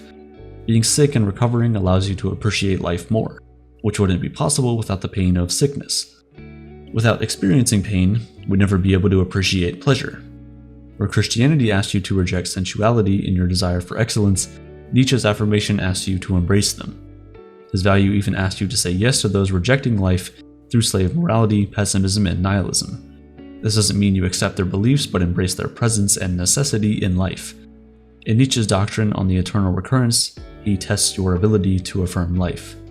Imagine that you'll live your life the exact same way over and over again for eternity. Your life as it's lived is a cycle that will keep repeating. Can you say yes to your most painful, embarrassing memories? Can you allow them to happen again and again for eternity? Will you live the rest of your life in a way you can affirm? This test helps you affirm that everything that has happened to you in your life up until this moment was necessary and teaches you to strive towards a life that you would be willing to live over and over again. And not just the good parts of life, you say yes to everything, from the highs of a young romance to the lows of your most painful breakup. After Nietzsche left his university position, he lived a nomadic life, traveling Europe, looking for a more accommodating climate for his health. He became friends with an academic named Louis Salome, with whom he had a strong intellectual connection. Nietzsche, his friend Paul Ray, and Salome planned to move in together to form an intellectual commune, but both Nietzsche and Paul developed romantic feelings for Salome. She left to go live with Paul after Nietzsche proposed to her unsuccessfully, and it was a painful end to their collective relationship. In his writing, Nietzsche described a person capable of affirming their life entirely as superhuman or Übermensch. In his text, Thus Spoke Zarathustra, the prophet Zarathustra prepares his disciples for the coming of this superhuman. The Übermensch wasn't a specific person or race destined to enslave others, as some have carelessly interpreted. It's just somebody who embodies Nietzsche's value of affirmation to its fullest extent. Someone who embraces all of life, not rejecting it as the worshippers of slave morality do. If we're to affirm everything of life itself, for Nietzsche, that means embracing an undeniable internal drive that is present in all living things. This internal drive is what he called a will to power, an ingrained inclination towards growth, strength, and expression.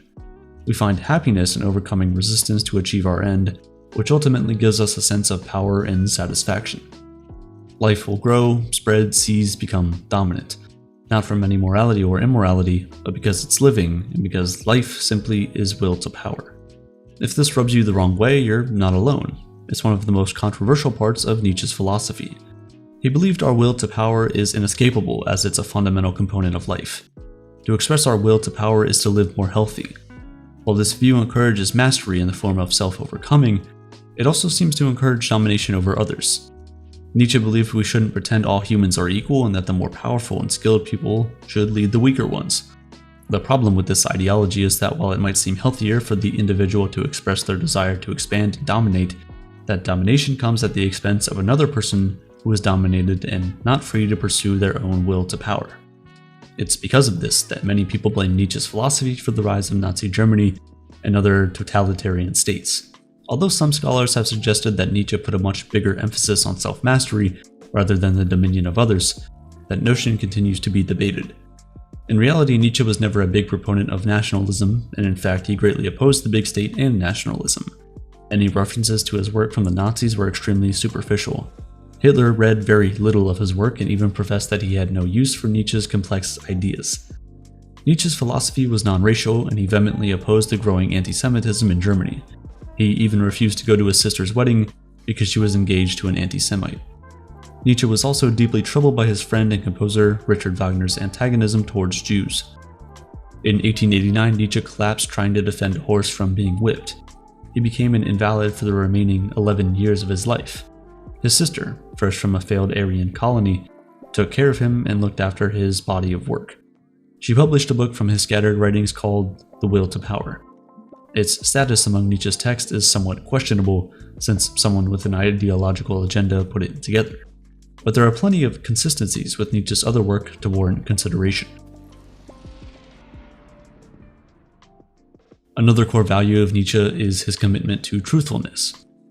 If we're to affirm life in its entirety, we have to be honest about it. We shouldn't be satisfied by a notion of truth simply because it makes us feel a certain way or has a practical benefit. Nietzsche was critical of the Christian apologetic argument that claims that since Christianity can make us feel good, it must be true. Few would accuse Nietzsche of not being boldly honest. His writing is often slanderous and scathing in critique. Few people in this world have thrown such scathing words towards priests as Nietzsche. He even accused them of exercising their dominion over others for satisfaction, while guilting Christians for harboring the same sinful desires. At the same time, Nietzsche warns that an unconditional devotion to the truth can harm the values that make life worth living. Too much honesty about the world can lead to nausea and suicide. You can see how he always tried to avoid the pit of nihilism in his work. Our demands for truth can also be never fully satisfied. We're cognitively limited and are prone to delusion and error. We have to be satisfied with appearances over objective knowledge. Nietzsche believed art could work as a goodwill to appearance to alleviate the burden of honesty.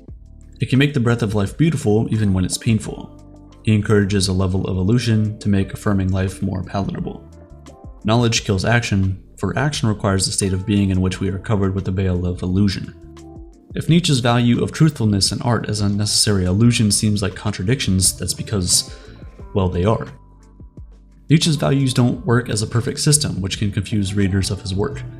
But it all makes a bit more sense if you consider another important value of his: pluralism. According to Nietzsche, we only have perspectives on truth. But to make our best attempts at knowledge, we need to be able to use different outlooks, values, and perspectives to evaluate something. The more eyes, different eyes, we know how to bring to bear on one and the same matter, that much more complete will our concept of this matter, our objectivity, be. In this way, having multiple competing values would help one find a superior way to evaluate things in life. Understanding Nietzsche's values in this way makes sense. They support each other but also oppose and limit each other. His value of affirmation supports his value of life and power. To affirm all of our existence, we need to acknowledge our desire for power. However, his value of honesty runs into limitations when considering that we need useful illusions to avoid nihilism. While Nietzsche's values were important to him, he never wanted them to be adopted the way a student adopts facts. He wanted his followers to create themselves and their own values. In Thus Spoke Zarathustra, the prophet Zarathustra is greatly disappointed when his followers simply adopt his teachings. He offers this departing advice: "Now I go alone, my disciples, you too go now alone. Thus I wanted. Go away from me and resist Zarathustra, and even better, be ashamed of him. Perhaps he deceived you. One pays a teacher badly if one always remains nothing but a pupil. Now I bid you to lose me and find yourselves. And only then, when you have all denied me, will I return to you, that I may celebrate the great noon with you." He wanted us to create values like artists making art. Despite the case he makes for his own, it's unlikely he thought value creation should end with him. Nietzsche encouraged people to be free spirits, to embrace self-determination, and to reject committing to the values of others. However, Nietzsche clarifies that individuality alone doesn't give someone value. A person has to work on value creation and self-governance, not just on being unique. Nietzsche believed you should give yourself laws to follow and exercise self-control based on them. Most importantly, you shouldn't blindly follow and worship the values of others. Fanaticism is the opposite of what Nietzsche had in mind. Nietzsche routinely described higher and lower types in his work. The higher ones are people like Napoleon and the writer Goethe, who he believed were able to achieve an excellence and live without the constraints of traditional morality or slave morality. They have a psychophysical makeup that enables them to pursue greatness. Importantly, they were autonomous in nature, exuding qualities of a free spirit. These higher types could commit all of themselves to a greater purpose of their own design. They weren't perfect examples of what Nietzsche values, nor should they be. Of Nietzsche's examples of higher types, most were artists and intellectuals. Napoleon is the only example of a person who pursued the domination of others through war. The lower types are those who slavishly obey traditional values and seek to bring the higher types down to their level. They are weaker individuals, by comparison, resenting anyone who embodies excellence and a free spirit. Nietzsche didn't imply that these types could be divided based on race or class, but could be recognized by key traits. The traits aren't mutually exclusive. Nietzsche insists many individuals have both higher and lower traits. There's a strong element of determinism in Nietzsche's writing. Being born a higher type is described a bit like winning the genetic lottery, but again, it's not race-based. He also criticized the idea that we're in full control of our actions as implied by the Christian doctrine. It's a source of debate whether Nietzsche was a hard determinist or believed in some freedom of will. He does seem to imply that our wills are determined to be weak or strong, but a will that is not free at all would undermine his notion of creating yourself. This could be an example of Nietzsche deploying different perspectives to better understand the will. He may also have held a more deterministic position earlier in his writing and less so later on. In Beyond Good and Evil, he criticizes hard determinism for making the weak-willed worse off. While Nietzsche admired the higher types, he didn't think just anyone should pursue greatness. If people are content with being Christian, he suggests they may as well stay that way. Some scholars believe that Nietzsche wrote about Christianity in such an incendiary way to discourage believers in God from even considering his work. Nietzsche's writing is for those who look into the abyss of nihilism and need help pursuing meaning despite it. His work is intended to solve a crisis of nihilism after all, not to convince people that God doesn't exist. Nietzsche never laid out a political program or aligned himself with ideology. There were clues, however, to his political leaning. He wasn't an egalitarian and wasn't a proponent of a democracy. He appreciated the competitive spirit of the Greeks before Plato, which fostered a healthy spirit of striving for greatness. He describes great festivals of music, tragedy, and athletic contests. There was competition, hierarchies, and a level of ingenuity that Nietzsche appreciated. His description is part history, part myth, but most importantly, it exemplifies a world that allowed great humans to rise. Nietzsche did clarify that he didn't think the Greeks should be taken as a political paradigm for the future. He resisted developing that kind of a political program. Insisting on a political position would defeat the purpose of Nietzsche's philosophical aims. He wanted to lead people from nihilism to pursue meaning in overcoming oneself and creating new values. Deciding those values for you would undercut our pursuit of meaning. Just as he wanted great people to be able to rise, he didn't want to tell them exactly what to become. That's why his descriptions of people he admires as higher types aren't very specific. Nietzsche was also concerned that people might use his authority as an author to give rise to disaster, and to some extent that has been the case.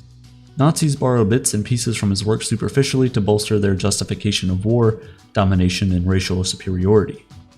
Writing in an obtuse fashion like he did carries a real risk. Most of his books comprise aphorisms, which are short, punchy, disconnected paragraphs. He was very hard to interpret by any standard, and after a century of unpacking his body of work, scholars still have plenty of disagreements over what he truly intended. It's probably expecting too much of your average reader to see Nietzsche's values in the proper light, even if such a feat has been achieved. People are prone to taking a profound idea as if they were the word of God. You could say it's psychologically ingrained in many of us. His approach was a bit reckless in hindsight, but then his project of inspiring you to create your own values seems to depend on this ambiguity. It almost seems necessary. If he had been more concise in making this point, people would have taken his word as law and would no longer strive to create their own morality. And while willful misinterpretations of his work likely contributed in a small way to the rise of Nazism, more thoughtful interpretations had a big influence on psychology, sociology, philosophy, and the arts. Nietzsche's work greatly influenced well-known psychologists Sigmund Freud and Carl Jung. Freud likely borrowed from the ideas of repression and the unconscious mind that Nietzsche explored in The Gay Science. Man thinks continually without knowing it. The thinking that rises to consciousness is only the smallest part of all of this. Freud denied having read any Nietzsche, but a strong paper trail of correspondence and interviews suggests otherwise. I can think of a few Nietzschean values Freud undermined with this calculated move, and a couple he would have affirmed. Psychologist Alfred Adler developed an individual psychology that was heavily influenced by Nietzsche's values of self-creation and striving. In modern psychology, it's now referred to as self-actualization, which you're probably pretty familiar with. Nietzsche also greatly influenced postmodernism, as expressed by philosophers Jacques Derrida and Michel Foucault. Existentialist philosophers who followed Nietzsche, like Heidegger and Albert Camus, often drew on Nietzsche in their work. Like Nietzsche believed we needed to create values to avoid nihilism, Camus thought we should always try to create meaning in our lives despite life's inherent meaninglessness.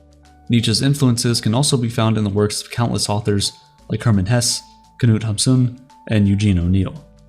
And let's not forget that he did help us think more deeply about how to move on from God and the values of slave morality. Did the belief in God truly die? No, God is obviously still around, as Nietzsche himself predicted.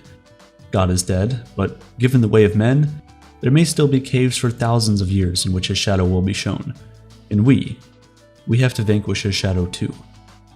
But thanks in part to Nietzsche, a wider variety of values has become more commonplace in society. The values of self-creation and rejecting societal norms are very popular, to whatever extent you can credit Nietzsche for them, and we're a bit more accepting of excellence for better or worse. After seeing the influence of his work, do you think Nietzsche would affirm the world he had a part in shaping? I like to think he would, because what happened is necessary. If he were as strong as his philosophy, he would allow it to happen over and over again for eternity. Precisely the same way. Alan Watts, a philosopher who bridged East and West, he challenged us to let go of control, embrace impermanence, and laugh at the illusion of the self. When I started this YouTube channel, I became fixated on the day it would succeed. I stopped going out with friends and spent almost every waking moment working towards and dreaming about the future. When I did manage to go out with friends, I spent all my time daydreaming. I was stuck imagining a far-off future, a future that would never come. Don't get me wrong, objectively this channel is successful, and all of you who choose to watch these videos have literally changed my whole life. But the future I dreamed of will never come, because there's always something more to chase, something bigger and better to look forward to. Many of us live life like this. We spend most of our time preoccupied with things that don't exist and very little time enjoying the things that do. When we're not fixating on the future, we're being haunted by the past. We spend our nights curled up in bed thinking about the wrong choices we've made in the past and what we wish we'd done instead. As a culture, we're obsessed with time. We're both haunted by the past and dreading the future. But the truth is that the future and the past don't exist. We might think that the past and the future are as real as the present, but that's the illusion of time. In reality, the present is the only thing that exists or can exist. A clock tracks movement like the rotation of the Earth in our orbit around the Sun, but its measurement of time isn't objective. There is only the present, and its direction is forward. The past can be accessed by our memories or recordings, but even this access is tremendously limited. Our memory is fallible. We often misremember critical details of events and can be influenced to think we did something we never did. Memory itself is known to get less accurate each time we think to reflect on it. And when video is available, it doesn't give you the first-person experience. It's only a tiny piece of the past that doesn't truly capture what it was like to be there or the full range of emotions you felt at the time. The past is just a previous experience of the present. It doesn't exist. The future hasn't happened yet. We might prepare for conditions like rain later in the week. Many of us will make plans for a satisfying career. But these things don't exist, and there's a fair chance they won't ever exist. The forecast is often wrong, and careers rarely go as planned. If you continue to obsess over the past and the future, you'll never truly live a full life. You'll be too busy thinking about the moments that have either already passed or are yet to come. You'll forget to be present and to take it all in.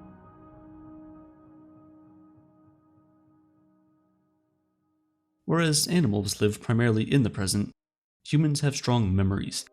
We can bind time together. This can be helpful from a survival standpoint. Our species anticipates the future and prepares for it now. This was necessary for humans to successfully survive threats and to develop more complex societies. Early humans carved spears to take down woolly mammoths. They realized that if they made these weapons now, they'd have a better chance of killing a giant beast tomorrow. They also anticipated that a mammoth would provide sustenance for a long time. And by preparing for the future, they significantly increased their odds of survival. This ability to plan for the future is why we're here today, but we've paid a heavy price for that practical sense of time. And that price is our happiness, our peace of mind. We're too stuck in the future to be at ease now. We make it all seem okay by telling ourselves the big lie. According to the British philosopher Alan Watts, this notorious untruth is that we think we'll be happy in our imagined future. But it never comes. When that future does arrive, according to our current definition of time, we'll be stuck in another imagined future. Our minds will be focused on the future until our bodies no longer have a pulse. It's like a donkey chasing a carrot on a string. We can never get closer to our meal, and our appetite will never go away. To an observer, the donkey is foolish, but from a first-person perspective, we're convinced of the illusion.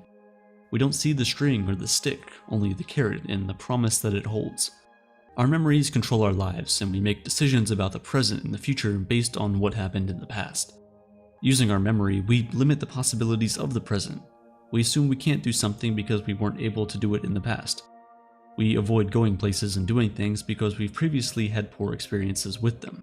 Sometimes we decline offers because they conflict with our sense of who we are, based on our past understanding of our identity. You may think of yourself as self-sufficient, but what about those moments when you truly need help? People have died clinging to their identity as self-sufficient, and why? Because they're tied to a past that doesn't even exist. Our schools train us to always look for the next ladder to climb. The present is mostly considered beneath us, and we criticize those who live in the moment because they're not preparing for the future. They're focused on now, which, by our cultural standards, is often regarded as anti-social behavior. We invent gadgets for productivity thinking they will give us more time. It's like saying you can enjoy more moments if you buy the next piece of tech. But all we end up doing is anticipating the next upgrade or the next big innovation. That's why the most popular question that tech reviewers get is, should I buy this now or wait for the next one? And when we get the new technology, we use it to escape the now rather than embrace it. For over 15 years, we've had the ultimate tool for fleeing the present, our smartphones. We turn to our phones whenever we're idle or in any situation without something purposeful to do, and we feel a panic from the present and escape it by seeking out the past and future on our mobile. We make plans with text conversations or by opening up the calendar. We browse news about what's already happened or read predictions about what will happen next. Alerts are set in the Reminders app, and we accept notifications to warn us about anything and everything that isn't in our present moment. When's the next ball game? What are the best beach resorts? Where's the price of housing headed? We're constantly searching for answers about the future instead of enjoying the present. On social media, we look at images of the lives of others, and we project ourselves into a future where we're on vacation, like our social media connections. Or we look back on the trips we've taken in the past, and with regret, we wish we'd planned things differently. It's not so easy to live in the present. Sitting still gives us anxiety as a survival mechanism. Preparing for the future and anxiety are intrinsically connected. We're not planning for the future when we're in the moment. It can feel a bit like closing your eyes when you're driving. You're not looking at what's ahead to avoid disaster. But we've evolved beyond the point where survival needs to occupy our minds. Always, at least. In fact, many of our jobs are only connected to survival because they provide us with an income to buy food and shelter. We've got free time outside of our occupations. At the very least, we should enjoy our free time by living in it. Our smartphones open a gateway to filling that time with plans for the future. Many of us will prepare our next workday or respond to emails about the past. We ignore the people around us and become more distant from them. Relationships are all about the present, and one of the ways you can tell they're not going so well is if one or both partners aren't very present. The more we try to escape the present moment, the more we neglect our relationships. And ironically, many of our plans are intended to strengthen our relationships. We save for retirements and vacations. In other words, we're planning for a time when we can exist in the moment. But when that time comes, we'll be stuck thinking about another future instead of enjoying the one we're in. Of course, global issues make living in the moment particularly challenging. The climate is changing due to humans creating greenhouse gas emissions, a legitimate threat to our survival. We need to do what we can to prevent catastrophes in the future, but we shouldn't let that steal the present from us. Otherwise, we'll only be saving a future that we won't even be bothered to live in. Alan Watts was a student of Eastern philosophy. He studied Buddhism, Zen Buddhism, Taoism, Hinduism, and more. And from his studies, he took away the importance of being present and methods of living in the now. Distilling these religious concepts made him very popular in the West. He wasn't a proper scholar in the strict sense, but he wrote a lot of books on these subjects and gave a lot of entertaining lectures. Some of his teachings are a bit dated now, but his distilled messages are still as relevant as the future continues to haunt us at every turn. Watts had a particular interest in Zen Buddhism. It emphasizes being here and now, but also goes much deeper than that. Unlike the teachings of Buddha, Zen Buddhists believe that achieving a permanent state of enlightenment, or nirvana, was impossible. We can only try for fleeting moments of pure essence, called satori. These are moments when we're so perfectly in the present that we're cut off completely from the past and the future. We experience the present without our ingrained interpretation of the world around us. We don't see chairs as chairs, we see no chairs. Words fail to capture Zen, as do logic and our schematic laws of thought. In explaining Zen to you, I am failing to demonstrate Zen. That's why Zen masters often respond to questions by raising a finger. Alan Watts would hit a symbol in an attempt to demonstrate Zen. The idea isn't to murder the mind or bring it to nothingness. Zen is an affirmation. It wants to put you in direct contact with your mind in order to give you peace. Zen Buddhists believe in the inner purity inside us and that getting closer to it should be our ultimate goal. In achieving Zen, the past and the future won't bother you.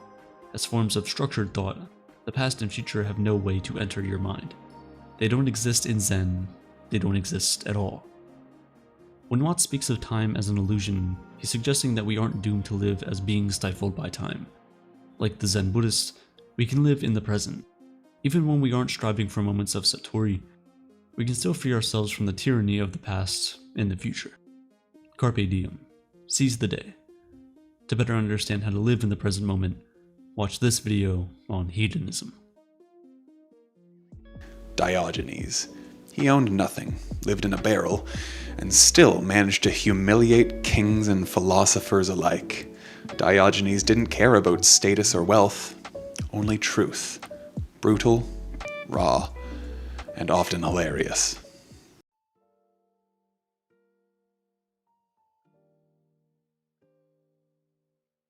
The abstract world of philosophy is interesting.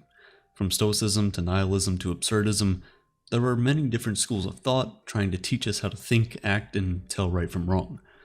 But have you ever felt that philosophy is sometimes a bit too elaborate, too structural? Since written records began, philosophers have produced mountains of text, but how much of it really connects with us? Some of it does, definitely.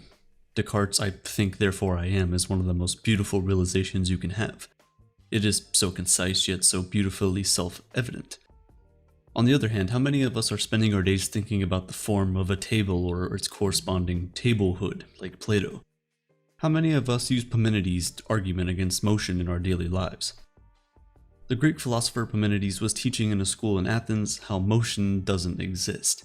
His argument was that if motion exists, that would mean the universe has a beginning and an end, and if that's the case, motion had to have been created out of nothing, since before the beginning of the universe there was nothing. But that can't be, since something can't be created out of nothing. It sounds intelligent and maybe even wise, but upon close inspection you quickly realize it can't possibly make sense because of course motion exists. You and I have our life experiences to show for that. Parmenides' argument may be philosophically interesting and even intellectually stimulating, but a bit silly if I'm being honest. And one of the people who sat in that class in Athens listening to Parmenides agrees. Like you and me, he felt that arguments like this were so complicated that they missed the rather obvious realities of our lives. So what did he do to prove that motion existed? He got up and walked out. His name was Diogenes the Cynic, the craziest philosopher of all time. Diogenes was born in the Greek colony of Sinope, which is present-day Turkey, and this was only a glimpse of his eccentricities. He lived from 400 BCE to 323 BCE. Most philosophers of his time were sages, respected by the public and held to a high standard of conduct. Diogenes, on the other hand, would do things that just weren't impolite, but just downright strange and insulting, even by history standards. He lived in a giant stoneware wine container and on most days would beg for food. He would urinate and defecate in public and spit wherever he pleased, sometimes even at people. Because of his behavior, one day a man called him a dog and even threw bones at him as an insult. Diogenes, not one to ever feel insulted, simply walked up to the bones and peed on them. The man who had just called him a dog couldn't believe what just happened. Diogenes wittingly questioned, "Why call me a dog but be surprised when I acted like one?" Diogenes not only relieved himself in public, he pleased himself sexually wherever and whenever he wanted to, since he believed that what isn't shameful in private shouldn't be shameful in public. Who are we kidding, really? He must have thought. Diogenes believed that philosophers were making life much harder than it needed to be by creating unnecessary rules and regulations that aimed to block man's true nature. And people blindly following these rules made it all the worse. He recognized that these people had no self-mastery and would do as they were told no matter how pointless the task was. Once he was speaking and noticed that nobody was paying attention to him, so he began making strange noises which immediately drew people's attention. Diogenes lamented that nonsense draws attention far quicker than wisdom, and if that isn't the state of social media today, I don't know what is. Like every philosopher, some of what Diogenes preached was controversial. Things like sexual promiscuity and cannibalism cast some doubt about the quality of his philosophy, but it's difficult to draw too many conclusions given how much of his life is still unknown. What we do know is that his way of life was unique. But it begs the question, what inspired him to be so cynical about life? Why was he called Diogenes the Cynic anyway? It started off from an innocent observation. One day, Diogenes noticed that while the rest of the world was partying and finding ways to celebrate their wealth, rats were having a feast on the crumbs that fell from his plate. One account notes, by watching a mouse scurrying about, not anxious for a place to sleep, not afraid of the dark nor pining away for any of the so-called pleasures, he discovered a way to cope with his surroundings.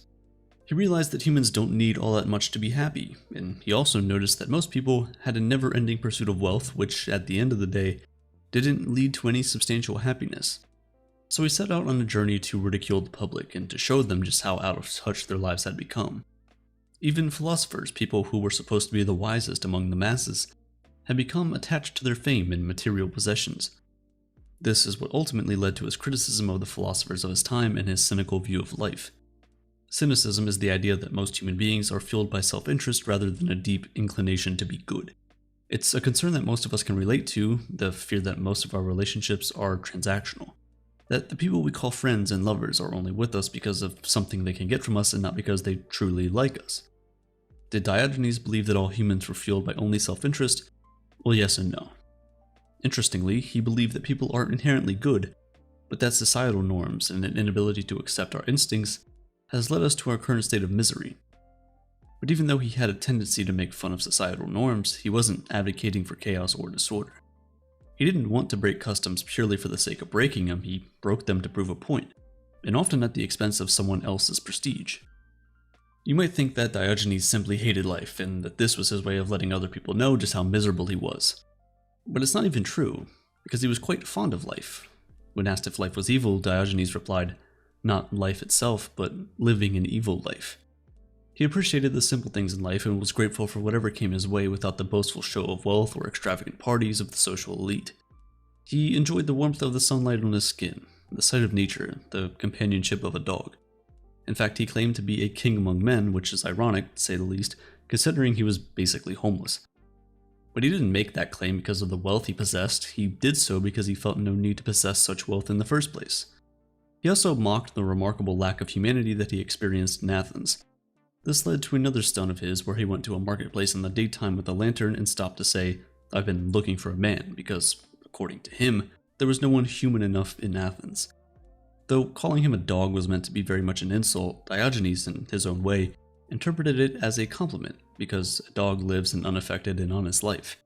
A dog eats anything that you give to it, sleeps wherever, and lives free of anxiety. Exactly the life Diogenes wanted to live. An underrated part of his philosophy is his idea of self-sufficiency and autonomy. Diogenes doesn't want you to simply recognize that a world is cynical, he wants you to be aware of that fact and eventually be free from it.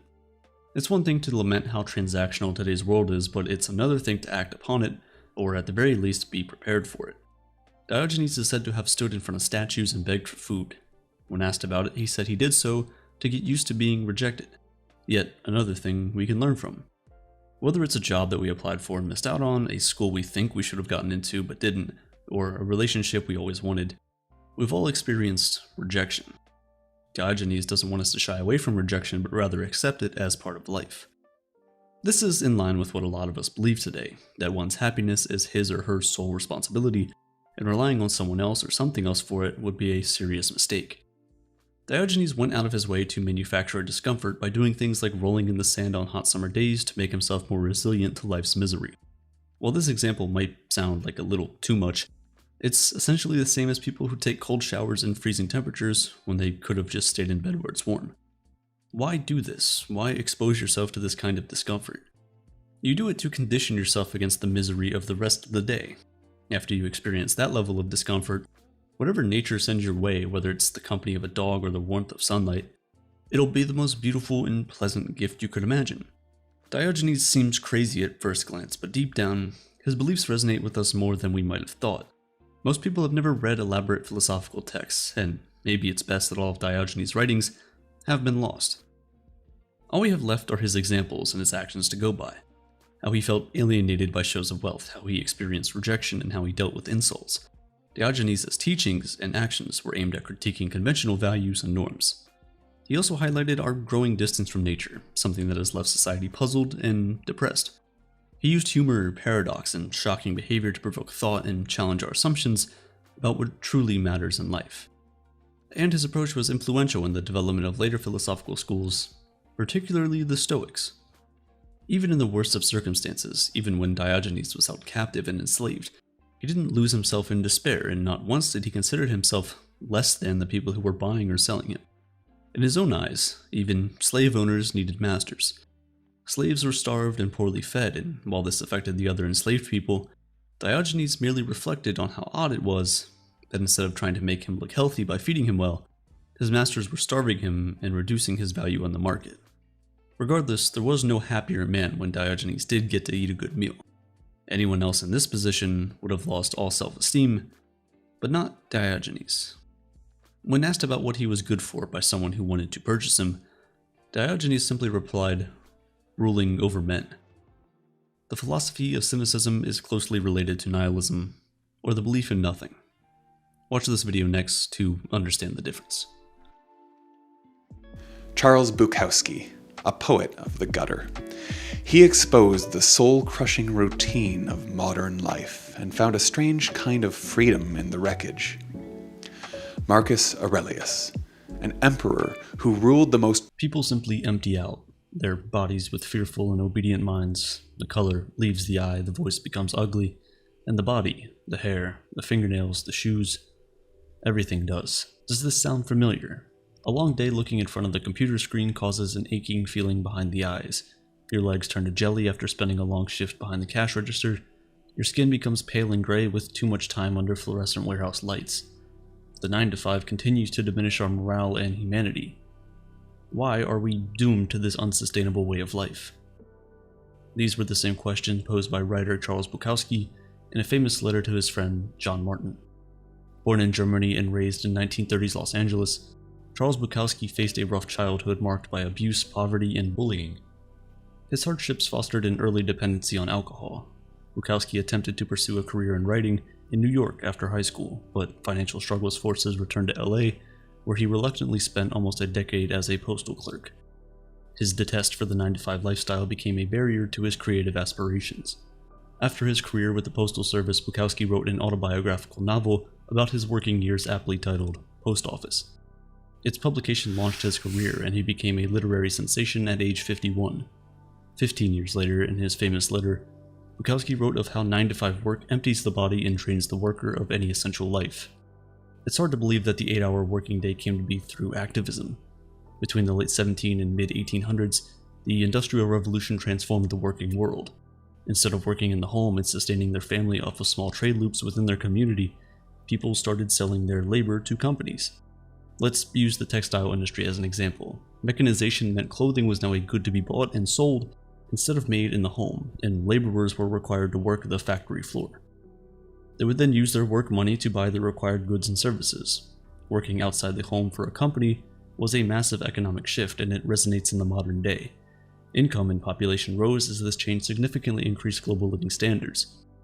But an average working day this time could range from 10 to 16 hours, and children were not exempt from the labor force. Rumblings of dissent reverberated among workers as fatigue, sickness, and injury were common in the workplace.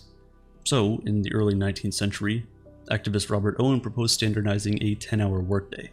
By 1817, an even better proposal of an 8-hour workday gained popularity.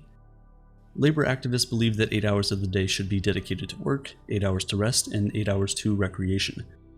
This revolution improved working conditions and also productivity. Foremen and managers realized that happy, healthy workers were more productive.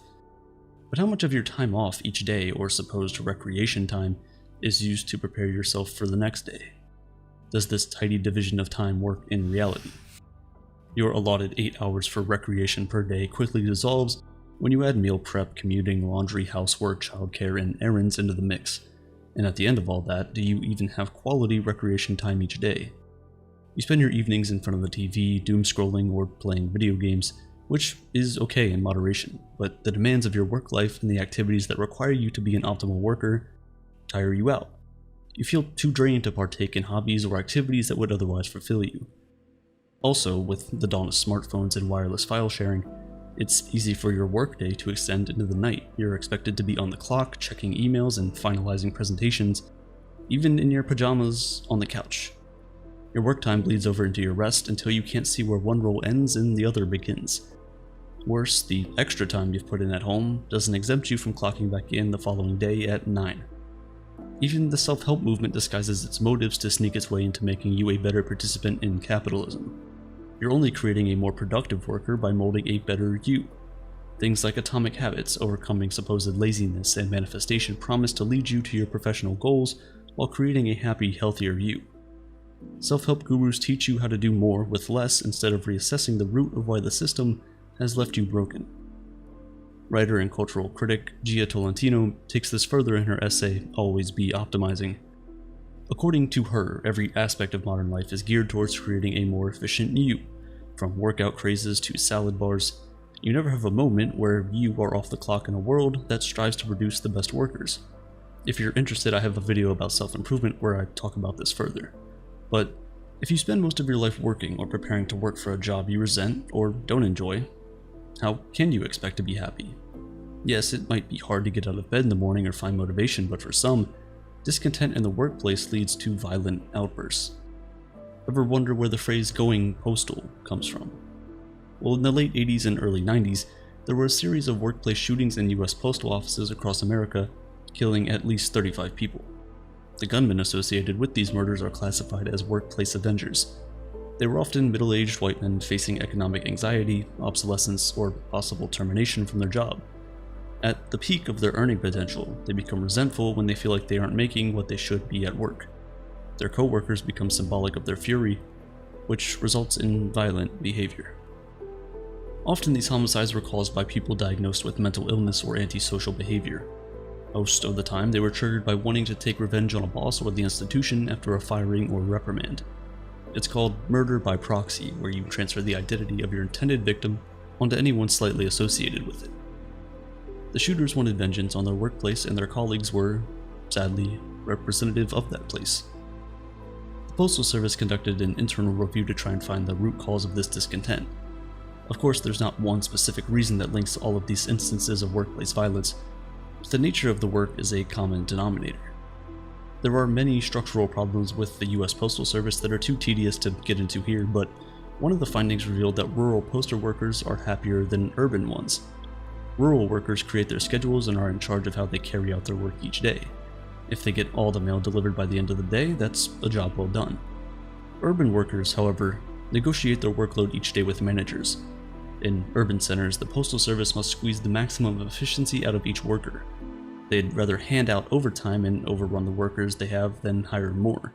And that one difference, choosing how you will complete your work for the day, is a determining factor of overall happiness at work. Work is whittled down to its most essential parts in industries with winnowing resources. When profit is king, there's no room to innovate your work structure to support workers better. Something happens when workers become starkly aware of their place as a cog in the machine. While most people don't retaliate against the system in a homicidal rage, we spend so much of our lives working that it has an evident influence on our emotional health. Busting your butt to keep a job that you might want is taxing. In this situation, you must maintain cognitive dissonance, or disassociation from yourself, for 40 hours a week. Because what's the alternative? To exist in modern society, you must generate an income.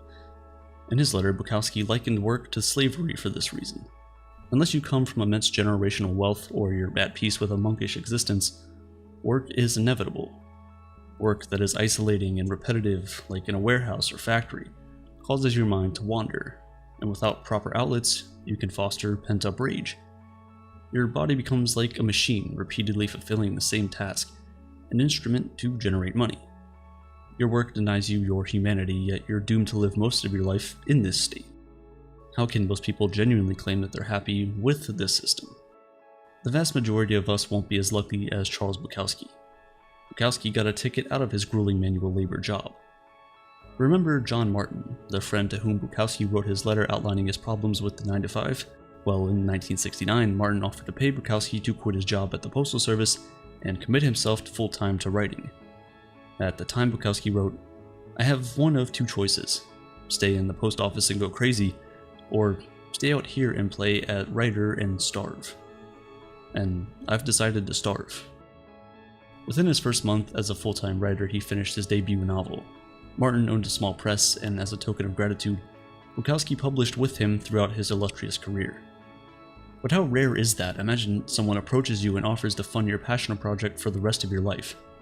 You would probably quit your day job on the spot. Such an opportunity won't arise for most people. So how do we find a way to cope with this unfulfilling work structure? You can't really opt out, but is there a way to lessen the burden of your 9 to 5? One thing you can do is say no to work when you can.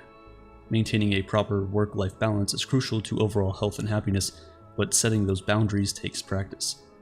You have to know your worth as a worker and be willing to stand up for yourself.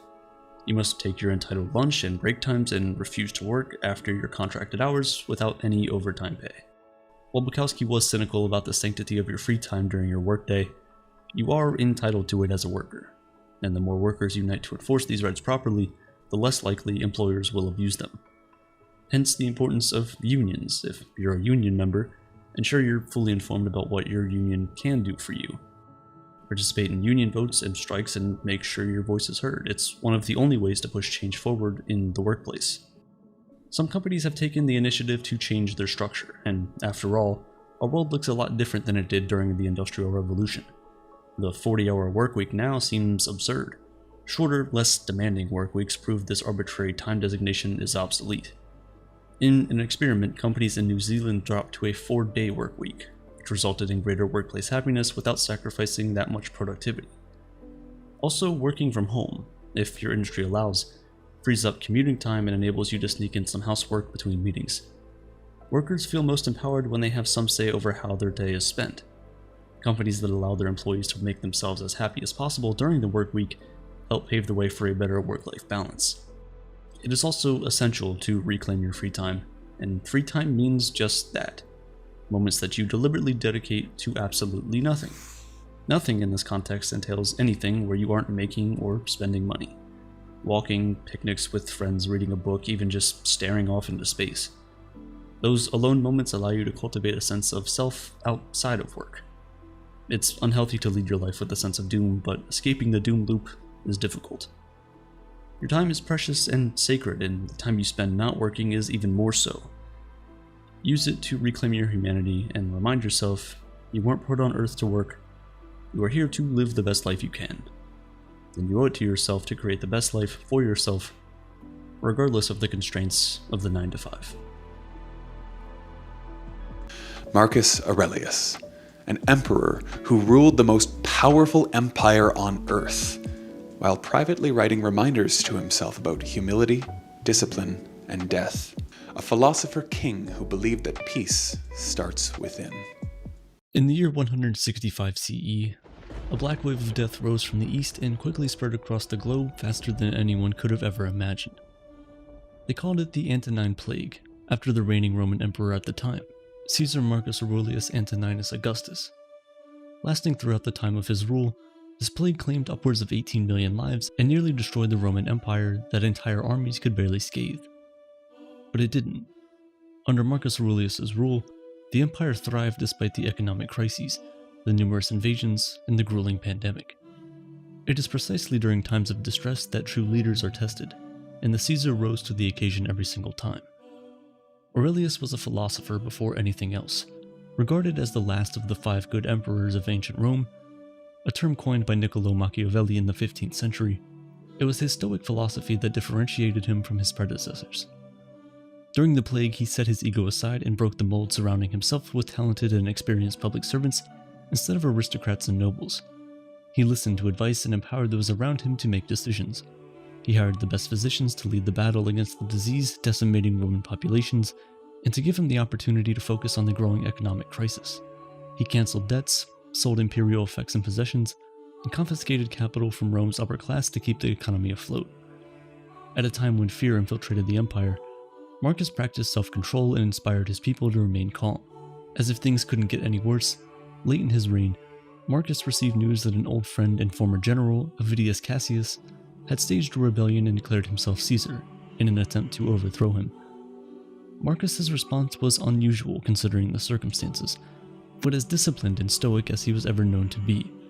Instead of getting angry and immediately setting out to destroy the man that threatened the empire, his family, and his legacy, Marcus waited to give the defector a chance to come to his senses. When he did not, Marcus demanded that Cassius be captured, but not kill him. In true Stoic fashion, he said concerning the matter, "Forgive a man who has wronged one, to remain a friend to one who has transgressed friendship, to continue faithful to one who has broken faith." The last of the 5 good emperors was a student of Stoic philosophy. He was greatly influenced by the writings of Seneca and Epictetus, as evident from his personal reflections during campaigning and administration. He didn't get angry, he didn't allow his emotions to guide his judgments, and he didn't despise his enemy. He acted firmly and justly, a posture that calmed an already nervous empire in times of extreme tensions. Stoicism provided Marcus Aurelius with a guideline to use when facing the stress of life, and as the leader of the most powerful empire in history, you know that his stressors were plenty. This guideline was compiled into Meditations, Marcus Aurelius' personal diaries, the private thoughts of the world's most powerful man giving advice on how to be wise in our decisions, just in our judgments, brave in our actions, temperate in all of our doings, to practice self-control, discipline, and modesty. In short, Meditations is a timeless piece of Stoic philosophy that is as relevant today as it was in the ancient days of Rome. It is a guide to the key principles of Stoicism from the philosopher king himself. One of the most prominent principles of Stoicism that Marcus Aurelius continually reiterates in this piece of literature revolves around the dichotomy of control. Despite all of his power, the Caesar of Rome constantly reminded himself that he couldn't control all that happened around him, but he could always control how he responded to those things. Flowing from this concept, there are 5 key and profound lessons we can learn from Marcus's Meditations that are a testament to the practicality of Stoicism as a philosophy, and by understanding these lessons, we can lead healthier and more fulfilling lives, even millennia after Aurelius reigned. The things you think about determine the quality of your mind. It's all in how you perceive it. You're in control. You can dispense with misperception at will, like rounding the point. Serenity, total calm, safe anchorage. Before Marcus Aurelius' time, Epictetus and Seneca both wrote vast amounts on the power of perception. It's no wonder then that Aurelius echoed these thoughts, as it is one of the most essential tenets of Stoicism. Our perceptions influence all that we experience. Your car may not start before your important meeting, or your boss may not give you the promotion you think you deserve. Just like Marcus had a choice when the plague hit, you also have a choice to make whenever you are facing a troubling situation. You can choose to feel angry, scorned, depressed, or defeated, which will accomplish nothing. Or you can train your perception to not be influenced by what is outside your control. It's a form of self-discipline that places the quality of your life in your hands instead of in the hands of other people or situations. Marcus's entire reign rested on this guiding principle. As a formidable leader, he understood the power he had, and always separated his perceptions from his emotions. He faced invasions from Germanic tribes and internal uprisings within his kingdom, but he knew he could not alter these situations to his favor. His true power came from within, from how he perceived these grievous situations. So instead of reacting rashly, he didn't allow these horrible negative effects to affect him. Instead, he seized his own mind and was able to make just decisions that were void of any emotional attachment, even in the face of the most troubling situations. To refrain from imitation is the best revenge. When someone despises us, the easy thing to do is to despise them back, but what would that accomplish? When dealing with Cassius's rebellion, it would have been easy for Marcus to order his troops to seize and brutally murder him for his insurgents, to use him as a message to all who dare attempt to take his crown. Instead, he was compassionate and chose to forgive him. People will never meet our expectations, so instead of letting their behavior evoke our emotions, it's more prudent to resort back to what is in our control, which is being virtuous, a better Stoic, and a better human. Just as nature takes every obstacle, every impediment, and works around it, turns it to its purposes, incorporates it into itself, so too a rational being can turn each setback into raw material and use it to achieve its goal. Before anything, the Stoics were realists. They understood life's challenges, but instead of shying away from them, they embraced them. The truth is that struggle is an essential part of life. It builds character, develops resilience, and ultimately leads to success. Again, this principle is centered around perception. We can either perceive an obstacle as a hindrance to our progress, a knockout punch that we'll never be able to recover from, or a virtue, a test of our ability to respond to adversity. It would be foolish to go through life avoiding struggle and conflict. Instead, we should welcome them as an opportunity to strengthen our character. The obstacle is never in the way. The obstacle is the way.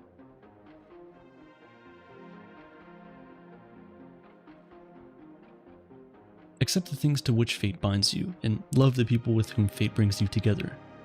But do so with all your heart. Marcus Aurelius believed that the formula for human greatness is to accept our fate no matter what it is. This notion is deeply rooted in Stoic philosophy. Whatever happens to you, you must love it, for it is your fate. Epictetus faced countless adversities throughout his life, but still embraced his destiny without complaining. He was tortured by a master who twisted his leg and broke it, permanently crippling him. Instead of spending the rest of his life feeling remorseful for himself, Epictetus took control of his mind instead and said, "Do not seek for things to happen the way you want them to.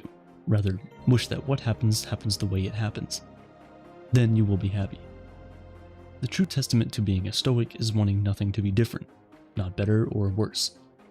Strength of a person is in accepting what the universe has in store for you and not resisting it.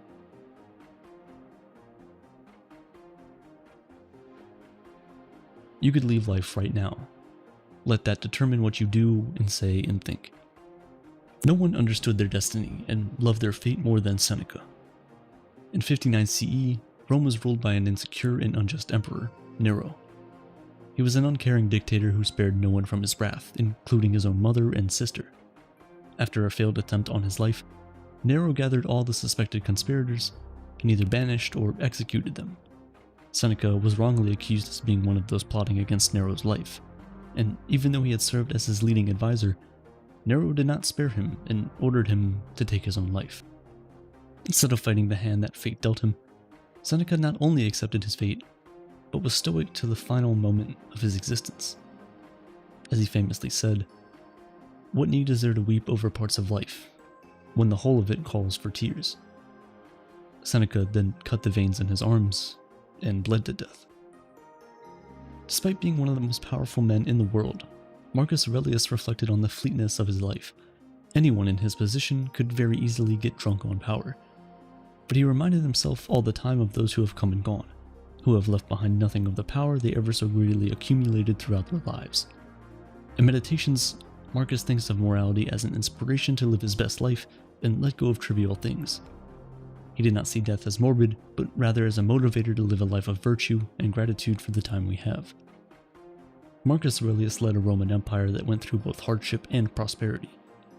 He was criticized and praised and loved and hated, but through it all, he always reminded himself of the teachings of Stoicism and the dichotomy of control.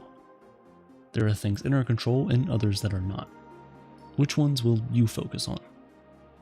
If we can learn to emulate Marcus's lessons by mastering our perceptions, accepting others for who they are, embracing the inevitable challenges as an opportunity for growth, loving our fate, and finally accepting our morality, then we can truly live a virtuous life, just like that of the philosopher king himself. Waste no time arguing what a good man should be. Be one.